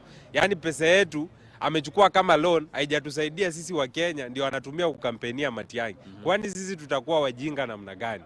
Ati sasa tukubali mambo ya Uhuru na huyo Matiang'i wakuje waendeleze kutuibia hapa. Kwanza Matiang'i ni dikteta. Kwani nani ajui? Matiang'i ni dikteta mkubwa kuliko hata William Ruto. Yes. Matiang'i ni mtu huwezi mwambia kitu. Kama kwa saa hii kuna Mkenya hajajua Matiang'i ni dikteta. Yes. Sasa huyo Mkenya amelala usingizi wa inaitwa fofofo. Yes. Inabidi afungue macho na amuke. Hiyo kitanda avunje na hiyo blanketi atupe mbali. Yes. Matiang'i ni dikteta. Ile hatuko sure vizuri ni kwamba kama ni dikteta mzuri ama ni dikteta mbaya. Kulikuwa na dikteta mzuri hapa Tanzania anaitwa Magufuli. Magufuli alikuwa dikteta mzuri. Anasema tunaenda hivi na tunaenda hivi. Anasema nyinyi wazungu, nyinyi wa China, hamtabeba minerals zetu hapa Tanzania kama hamjatengeneza factory ya kuprocess minerals hapa Tanzania. Si mnakumbuka Magufuli alienda hadi kwa bandari ya Tanzania kuangalia wa China wakimdanganya wamebeba mchanga. Hiyo mchanga ikafanywa screening wakapata wa China wanabeba dhahabu kutoka Tanzania. Yes. Wameificha kama mchanga. Yes. Kwa nini China ichukue mchanga Tanzania? Kwani China hakuna mchanga? Sasa huyo ni dikteta mzuri. Yes. Dikteta mwingine mzuri Afrika ni Muammar Gaddafi. Yes. Wazungu walitudanganya Muammar Gaddafi ati alikuwa mbaya. Yes. Wacha sasa mimi nikuulize. Mtu anasema Afrika isikuwe na trade barriers. Anasema Africa countries isikuwe na visa. Wewe ukitoka hapa uende Zambia hakuna visa. Wewe ukitoka hapa uende South Africa hakuna visa. Mtu anakuambia Afrika ikuwe na currency moja. Ikuwe na pesa moja. Ukienda Tanzania unanunua na currency ya Afrika. Ukienda Egypt unanunua na currency ya Afrika. Tutoi mambo ya foreign exchange kwa countries ambazo watu ni the same na wanaongea lugha the same. 70% ya watu wako Afrika wanaongea lugha the same. Yes. Kwanza Kiswahili inaongelewa Kiswahili inaongelelewa kwa lugha ya Kiswahili inazungumzwa kwa country kama 10. Sasa kwa maneno machache tena mafupi, uko na nini yenye unaweza ambia wa Kenya wewe sasa kama wewe? Mimi nasema Kenya inahitaji mkombozi. Maana sasa saa hii mwenye amekalia kiti ni Barnabas. Yes. Ni dikteta mkubwa, ni mwizi mkubwa, ni muuaji mkubwa, na ni jamaa ogopi kuiba. Jamaa analeta PPP contracts ndio aibe. Kwa jina ya Taki, kwa jina ya Adani, kwa jina sijui ya Mchina, lakini ni yeye. Hii Kenya inahitaji mkombozi. Na sio huyo jamaa. Na sio huyo Uhuru. Na sio project ya Uhuru. Na hata huyo mkombozi huenda ikawa hata sio Raila. Huyo mkombozi huenda ikawa hata sio Kalonzo. Na sio project ya Kalonzo. Hata huyo Matiang'i hawezi tusaidia. Hawa jamaa wote ni the same. Hawa jamaa wanajua hii siasa ya Kenya vile iko na wanajua kutupanga na kutuchezea akili. Ndio sababu unaona mtu kama Eugene Wamalwa, a very progressive leader, bado ameshikilia ukabila. Why do you think maybe you are talking about the same? Is it maybe because unaweza kuwa biased kidogo? Do you believe that you are not biased over this issue? Sasa mimi niko biased namna gani? Mtu anaendelea kushikilia ukabila na 35 million Kenyan youths wamemwambia ukabila tawe. Huyo ni mtu tunasikiza. Mtu anaendelea kushikilia ufisadi na sisi wa Kenya tumesema ufisadi tumechoka nayo. Mtu anaendelea kushikilia wizi wa mali ya umma na Wakenya wamefunguka macho wamesema sisi hatutaki kuibiwa pesa yetu. Alafu wewe bado unaendelea kuiba. Wewe ni mtu tunapelekana na wewe wapi? Huyo Gachagua hana tofauti na Ruto. Hata huyu Wamalwa hana tofauti na Ruto. Hata huyo Matiang'i, hata huyo Kalonzo.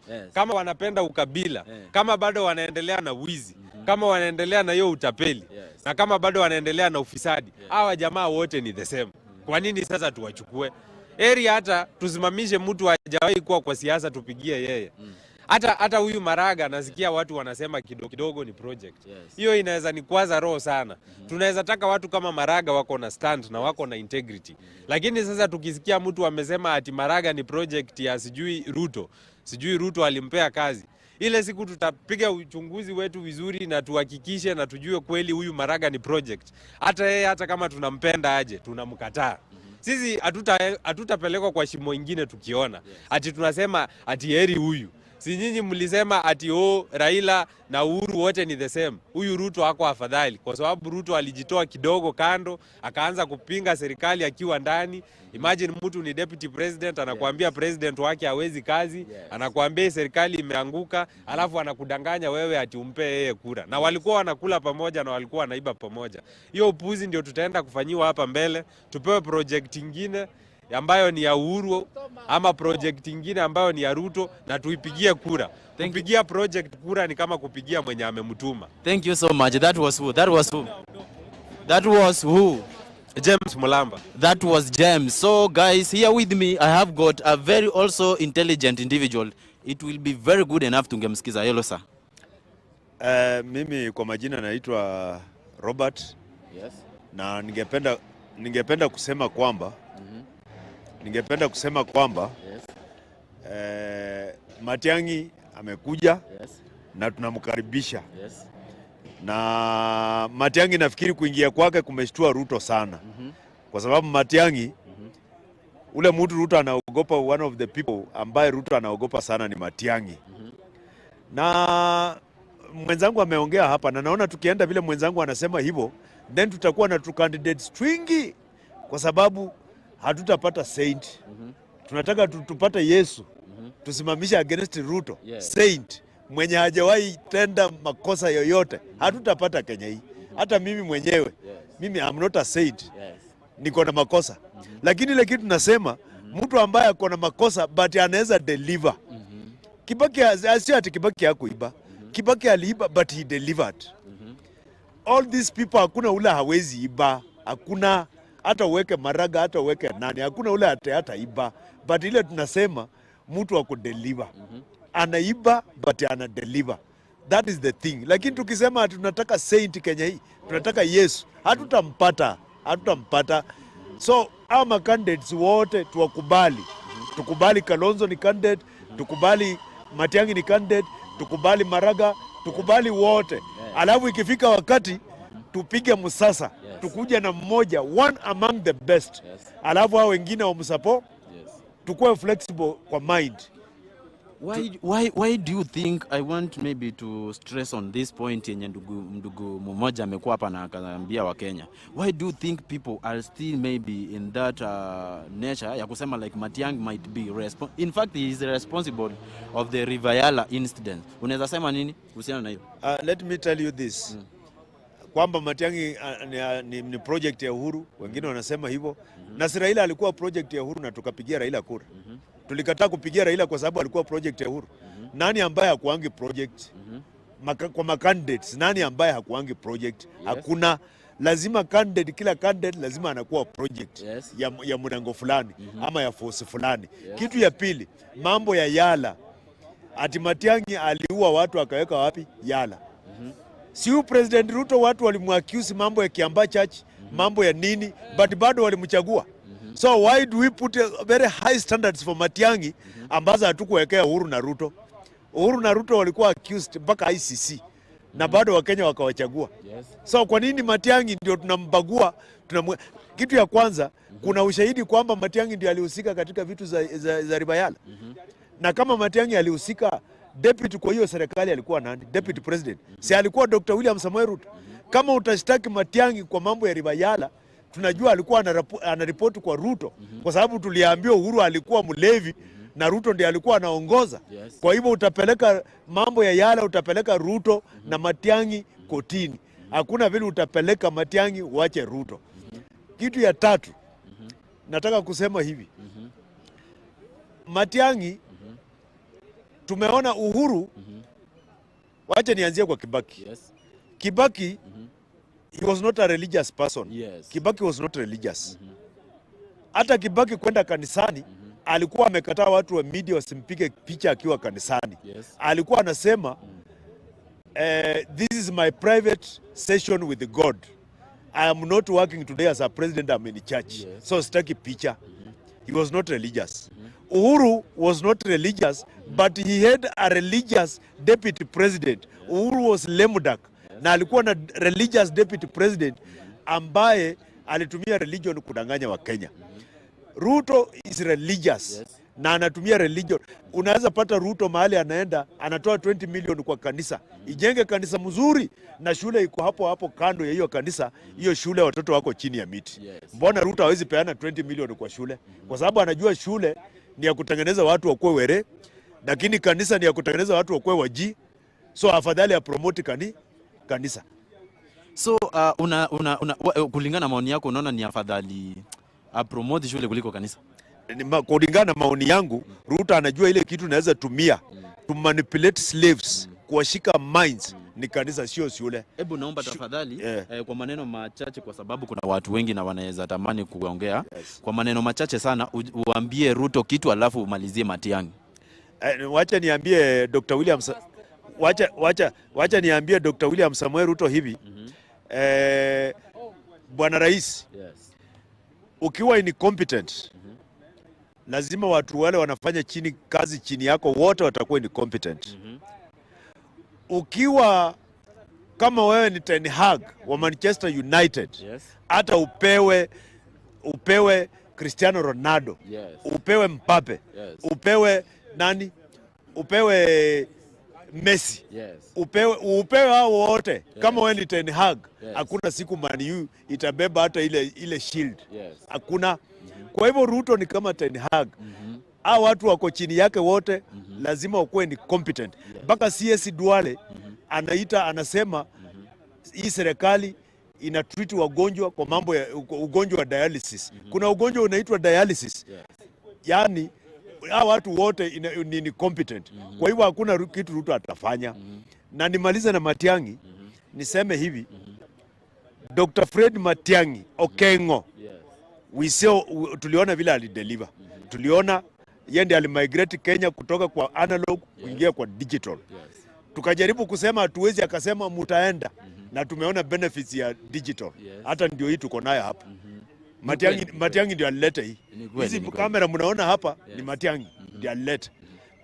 Kwa sababu tulikuwa tuna mainstream media, KTN, Citizen, na watu kama sisi hatungeweza fika huko. Vijana saizi wanafanya kazi kwa mitandao, wanapata kitu. Matiangi. Kitu ya pili, alipoingia kwa education, akasema hao wezi wa mtihani, hata kama nasikia ni magenge ya majambazi yamekita mizizi, mimi nitamaliza. Si alimaliza.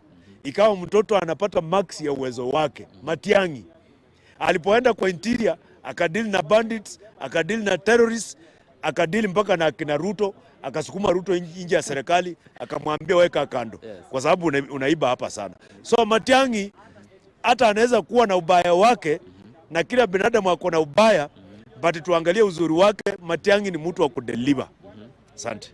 Thank you so much. That was Kiberenge. That was Robert Kiberenge, and here with me I have got the last person by now. Maybe after some time ndo tunaweza kuwaletea mwingine.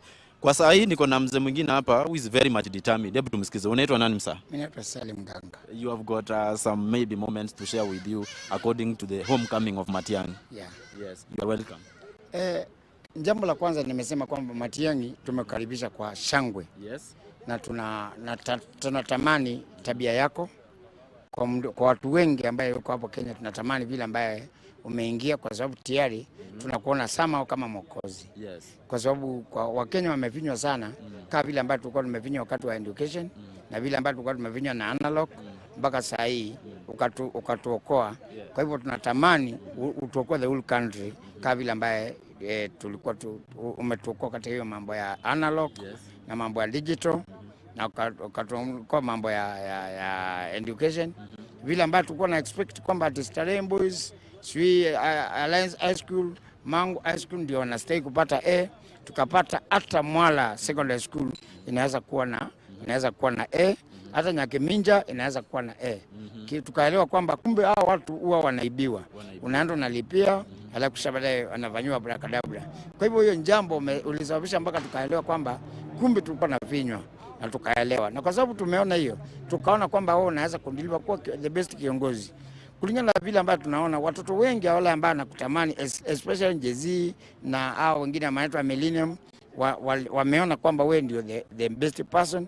That's why wakati wa maandamano ya last year walikuwa nasema our leader ni Matiangi, kwa sababu unaweza kukumbuka kitu ambaye ameifanya. Hao watu wengine story na dili ya kakazungura, mtu wengine anaingia kanisani, wengine wanasema si tutafanya, si ndugu yangu, lakini hizo zote wewe uko different na hiyo. Kwa hivyo tunaona kwamba ni better kama Saili ambao amekuja, na tunaomba tafadhali watangazie rasmi ukiwa na confidence kwamba tutapambana na hawa wanaume, na tuta make sure kwamba hao wa dictator ambao wametawala for that long wataenda.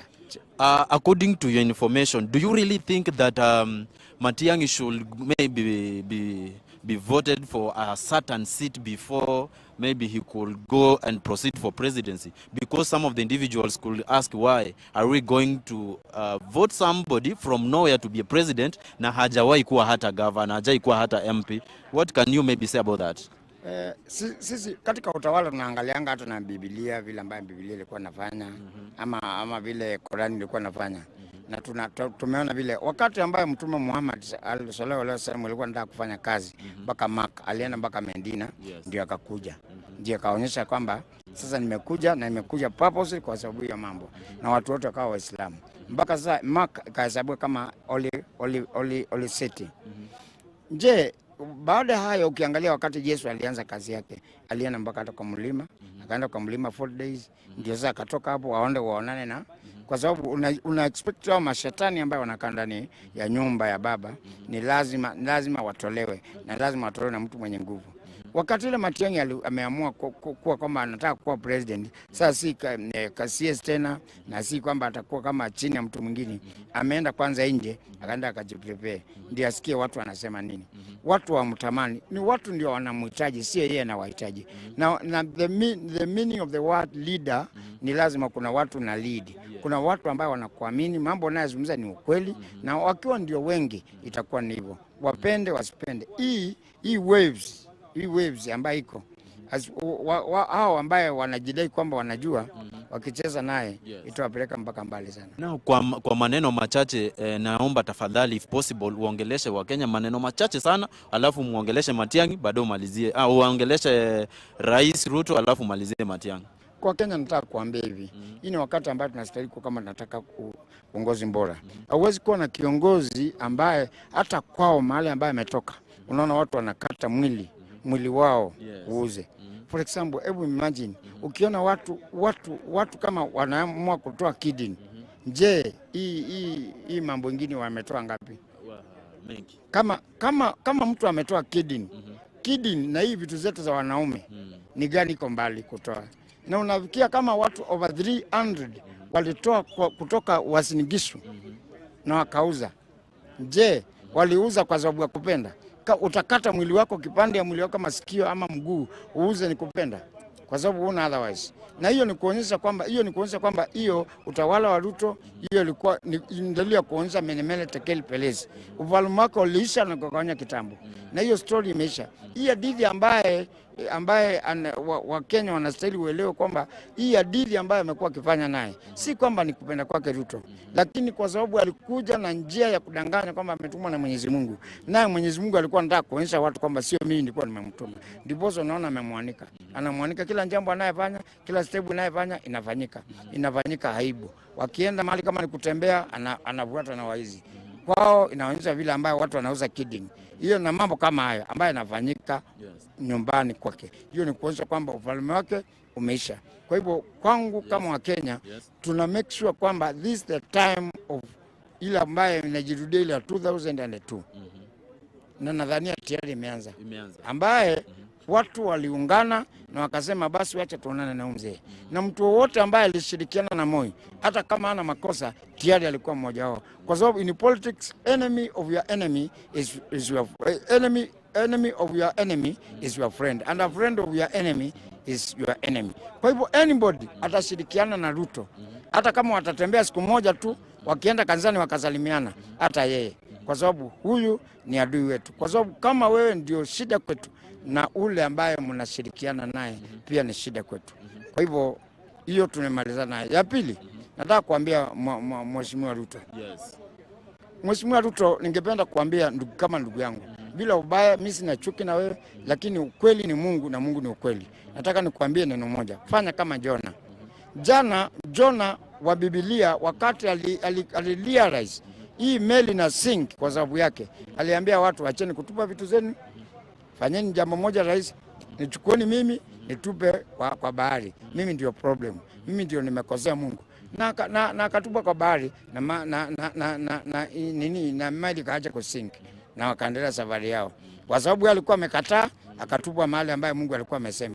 Sasa ile kitu ambaye naambia Ruto, ndugu yangu, kama unajua Kenya ni nchi yako na baadaye upoteze sana, tafadhali nataka kuambia hivi, Kenya is sink kwa sababu yako.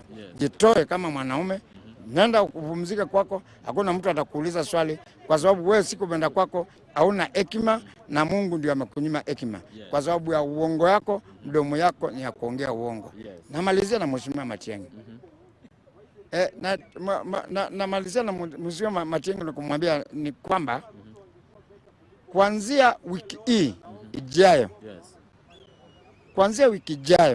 akisha ukweli umepiga kipindi 2-3 watu waelewe kwamba we ni nani na uongee na confidence. Ndakwambia kama vile Joshua mwana wa Nun aliambiwa na Mwenyezi Mungu, shika sheria ya Musa ile ambayo tulipewa na Mwenyezi Mungu na usibabaike, mimi niko nyuma yako. Sasa mimi namwambia sisi wa Kenya tuko nyuma yake na asibabaike. Anapoongea aongee na confidence kama mwanaume, na kisha ukweli kwamba hawa wanaona kama ni wanaume, tutawaonyesha njia vile ambayo tutakaa. Kwa sababu Kenya ni yetu na hawezi kutubabaisha. Kwa vyote vile na kuhakikisha ukweli, na hiyo take right on your resting bank, you will cash it. Hiyo uweke kwa roho yako kwamba Ruto, ikiwa kama kuna mtu ambaye ataenda mapema sana ni Ruto, na akiwa kama atakosea mahesabu asimame na Raila, akisha ukweli Raila atakuja namba 3, yeye atakuja namba 4. Na Mungu awabariki na Mungu awape nguvu. Asanteni. Thank you so much. Huyu alikuwa mzee ambaye kwa jina anaitwa Ng'ang'a. Wa mwisho kabisa hapa tuko na mama fulani hapa, karibia tafadhali, karibia. Tuko na mama fulani hapa. Mama, habari yako? Nzuri kabisa. Unaitwa nani, unatokea sehemu gani? Ruth Shatimba kutoka Malava constituency. Ni Kakamega County. Kwa maneno machache zaidi, kwa sababu muda pia umeyoma, unaweza ukaongea nini kulingana na kutokana na homecoming of Matiangi Fred? Mimi homecoming ya Dr. Fred Matiangi siwezi kuichukulia kwa uzito sana, kwa sababu yeye amekuja ndio aone vile atapangwa. Siwezi chukulia uzito sana. Unaweza ambia nini wa Kenya kuhusiana na hiyo, hata kama unaona huna uzito wote hapa, ama hata kama haujani na uzito wote hapa, unaweza ambia nini wa Kenya kuhusiana na ile jambo? Kwa sababu kuna wenye ambao maybe wanasema if possible aende ajibu yale mashtaka yenye yanahusiana na River Yala issue, na wengine wanasema kwamba huyu jamaa ako innocent. Wewe unaweza kuwa una support nini?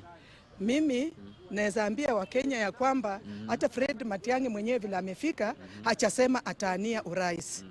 Kitu ya pili ni tukienda kwa maneno ya River Yala, alikuwa wakati wa Minister for Internal Security, na tuliona kweli kuna mwili zile zilipatikana katika River Yala.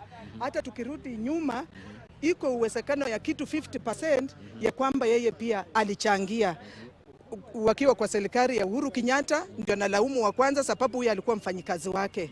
Na hapo maneno ya River Yala, mimi huwa namuondoa rais kidogo, rais wa sasa hivi Bwana William Ruto, kwa sababu wakati alisongwa na shida katika serikali ile ya Uhuru, yeye alichiondokea. Na vile nilikuwa nafuatilia, nilikuwa naona kazi mingi zenye naibu wa rais wakati huo Bwana Dr. William Ruto angefanya, hizo kazi zilikuwa zinapewa Dr. Fred Matiangi, ndiye aliyekuwa akiwakilisha Bwana William Ruto.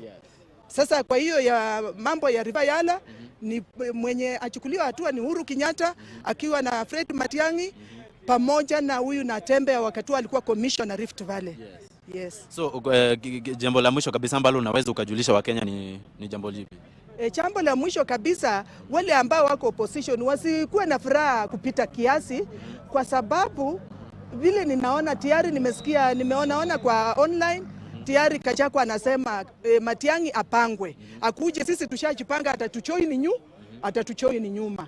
Sasa chenye ninaona opposition waangalie vile watachipanga na wajue kwamba serikali sisi tushachipanga na Dr. William Ruto. Hata kama ni mwizi, hata kama ni mbaya, hawezi kosa uzuri wake. Upande wangu vile mimi natoka Malava constituency in Kakamega County, kuna uzuri wa William Ruto. Pato nashikilia upande ya ukulima, upande ya factories, amefufua Mumias Shuka, amefufua Webuye Pan Paper.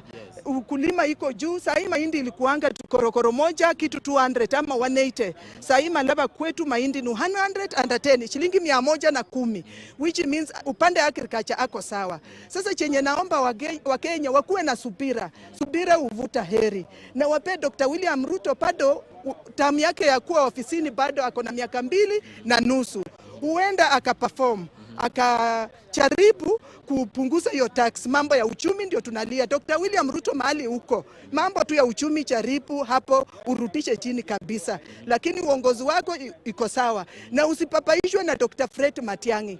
Tunakupenda na huyo ni kifaranga, hakuna vile atawezana na wewe. Wewe ni mchapakazi na tunakupenda. Neno moja kwenda kwa Fred Matiangi. Neno moja kwenda kwa Fred Matiangi, vile anakuja, angalie kwanza Kisii County. Kisii County watu sijui ni karibu 1800 ama wanakuwa wangapi. Sasa Dr. Fred Matiangi iwapo anataka kusimama, asiangalie upande wa Nyanza, angalie kwanza Western. Upande ya Western tuko wengi in population. So angalie Western kwanza, asikuje tu na ile, ujua Wakisii wanakuanga na kimberembere. Wakisii wanaume, huwezi jua mwanaume na mwanamke wakiwa kwa nyumba, ni majirani wangu na wajua. Sasa asikuwa na ile kifua yenye alikuwa anatumia wakati ule. Kuna wakati alisimamisha Dr. William Ruto pale Jomo Kenyatta Airport, na akamwambia Dr. William Ruto aenda malizane kwanza, akuwe cleared with the chief of Sugoi. So hiyo kifua yenye alikuwa nayo akasahau ya kwamba Dr. William Ruto pamoja na Uhuru Kenyatta ndio waachiri wake. Sasa hiyo kifua awache, na akitaka aweze vizuri ashike kuanzia huko kwao Kisii. Wakisii ni wachache sana, akuja apate backup ya Western na Nyanza. Ujue Nyanza, Kisii wako Nyanza. Sasa ukiweka Kisii, Wakisii pamoja na Wajaluo, bado sisi Waluya tuko juu kwa population. Sasa ajue luka tamu ile atatumia ndio awin Western. Asipo win Western, William Ruto pale Sugoi akisimama kwa mlima anatuona sisi pale chini na anatumezea mate, na tunampenda sababu Rejo ni Mluya. So sisi tuko Waluya, tuko demand sana. Sasa ndakana Fred Matiang'i angalie vile atatutongoza, si kukuja na hiyo kifua, na ajue kwamba William Ruto si mchezo, ni mchapakazi na ako na akili ya politics na ni genius one. So atafute mbinu vile atawine, na kitu ya kwanza arushie kwanza Waluya mahindi pale, ajaribu akisha kukua pack up na Waluya, at least anaweza toka ndio mlima pia Kachako aone kumbe Waluya wamempak mkono na Waluya tunafatana kwa population. Hata sisi Mount Kenya sasa tupe Fred Matiang'i. Kura Matiang'i utatumiwa na watu wa mlima na utatoka zero. Anyway, that was who? Mgani? Jina ni Ruth Shatimba kutoka Malava constituency, Kakamega County. Thank you so much. That was Ruth, and I believe that you guys, wherever you are, you have heard that information from the ground. This is Plains and Felix, and I give it back to you, Zulfa, in the studio.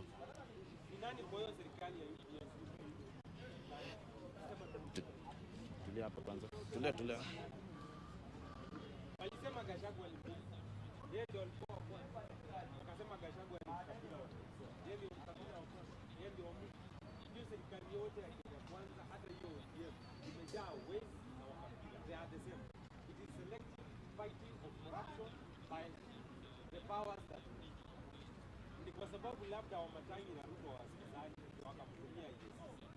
Yamekuwa na hiyo wakati yote. Kwani wamejua Wamatangi akona kesi za corruption zaidi.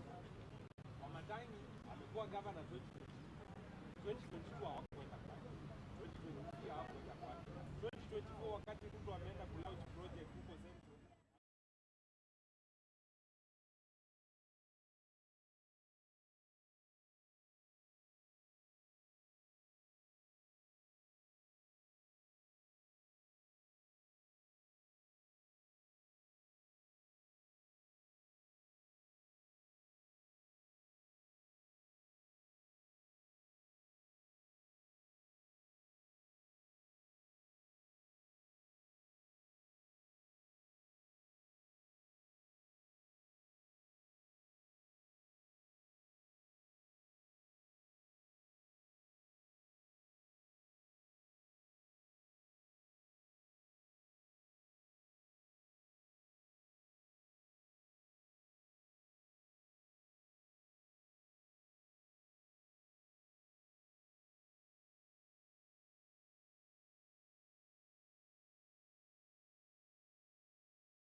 I think you've heard what it has been happening. Hapo imekuwa pale Jivanji, ndio. Zulfa is so happy. I don't know what's happening to Zulfa, but she's so happy. She's laughing but she can't talk right now. She's so deep in love. That was people from there. Hapo ni pale Jivanji, ndio. Yeah. And you oh my God. I think you've heard what people have been saying. People have been I've been saying there, every person has his or her own different opinions. Kila mtu ako na opinion yake, is either for Matiangi, others that stayed for Ruto, like the way you have that mama saying that yeah, wow, Waluya, that is from Kakamega. Yes. Atafanya nini? Yeye bado wako kwa Ruto. Anaenda zingine ngapi? 5. Matiangi akitaka kuwa win, ajue Luyas are still high in population. Ukitaka kupata kura. That one was very embarrassing. Mama usisemange sana hiyo. Semanga Luyas. I am laughing. I am laughing because they were asked, what is your name? They said,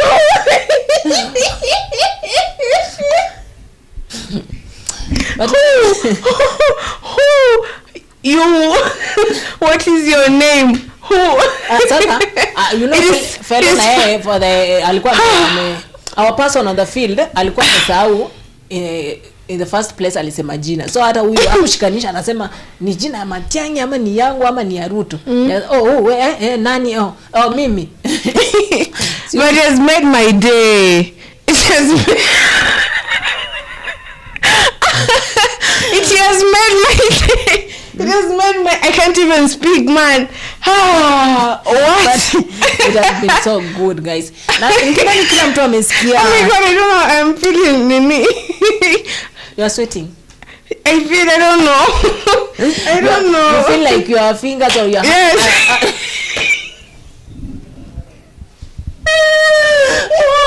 What? You've been feeling that way.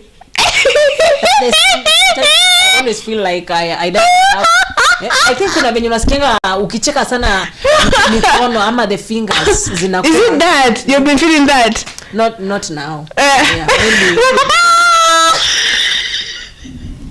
Well, guys, I don't know what's happening actually, but as we proceed, leave her to first, but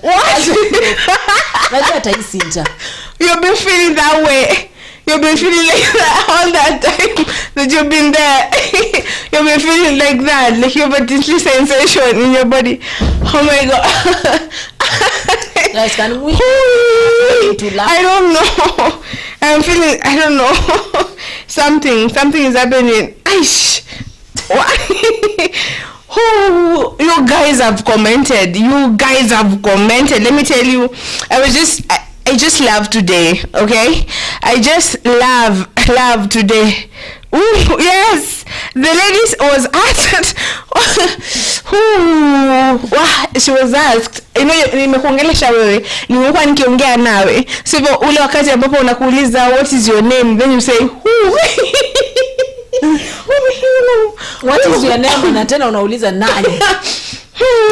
But si kwa ubaya, but don't blame her. Lawyers were almost confused. She was confused, by the way. She was confused. She didn't know because umekuwa ukirap hapo maneno venye wewe. Umeenda. Ushaenda mzee huko kwa Holy Spirit of Ruto. And then you ask, amemkatisha once. What is your name? Then who? Oh my God. Oh, but that one is good. I might even do that challenge on TikTok. Oh my God, I will do that challenge on TikTok. Oh no! I'm gonna do that challenge on TikTok. Please do remember. Do remind me. What? Something is happening now. Okay, let me see. You guys have commented a lot. Like I don't even know where to start. I'm gonna read. Okay, this is a lot. Yes, This is a lot, but I get that you are discussing it among yourselves. You are like, Matiangi, this one is educating, this one is telling the other, this is why. So that is why the live chat was invented in the first place, so that you may be able to communicate amongst yourselves. Yes, but in a public platform. Yes, so people, it has been a very good good Friday, and we are so grateful for you people joining us today. Na pia namshukuru mwenzangu pale Jivanji, Mr. Yes, thank you, Mr. Felix. So I do thank you so much. Now we're gonna give it to you, Tilda, useme jina yako alafu tukuja hapa. Unaweza malizia kucheka. No, I'm done, don't take me back there. Hey guys, Zulfa amekuwa so happy mpaka nilibidi tu nimsaidie kucheka kidogo, but bacha maliza show alafu ndaenda acheke. Haya, thank you guys. Nawaambia naona mmechangamka, na kuambia mko rada, nawaambia yani mmetega sikio kutusikiza sisi There's something I'm going to have to comment. So Richisa Aiza Rich anasema huyu mama ametusi wa Kisii asana, eti you can't know Kisii mwanaume na mwanamke kwani wa Kisii wote ni lesbian ama what was she saying? What can you say about that as we finish? That one is from Kakamega, not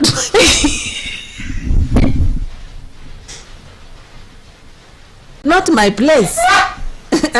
From Kakamega. Now I don't know what she was meaning. Maybe I'll tell Felix to ask to ask her for me, because I really don't know. Because she was talking too much until she forgot her name. She's making sure to say her name, but no, it's not. No, that is not good. Sijapenda by the way. Yeah, sijapenda. Withdraw nimemweka huku akaukan, cause ana body shape wa Kisii. Kwa nini unajua ni body shape mtu? That's not okay. I think she will be corrected with our ground person Felix or Felix. Yeah, is Felix. We guys, nakwambia nabambika na waona hapa kwa comment section. Jamani, mmefanya ile kitu. Thank you very much for those who have joined. Wale wageni karibuni sana, na muendelee kukaa ndani ya Kenya News Alert TV kwenye show zote kuanzia asubuhi saa 2 hadi saa 12 ya jioni. But it is not good, yes? Nawapenda sana.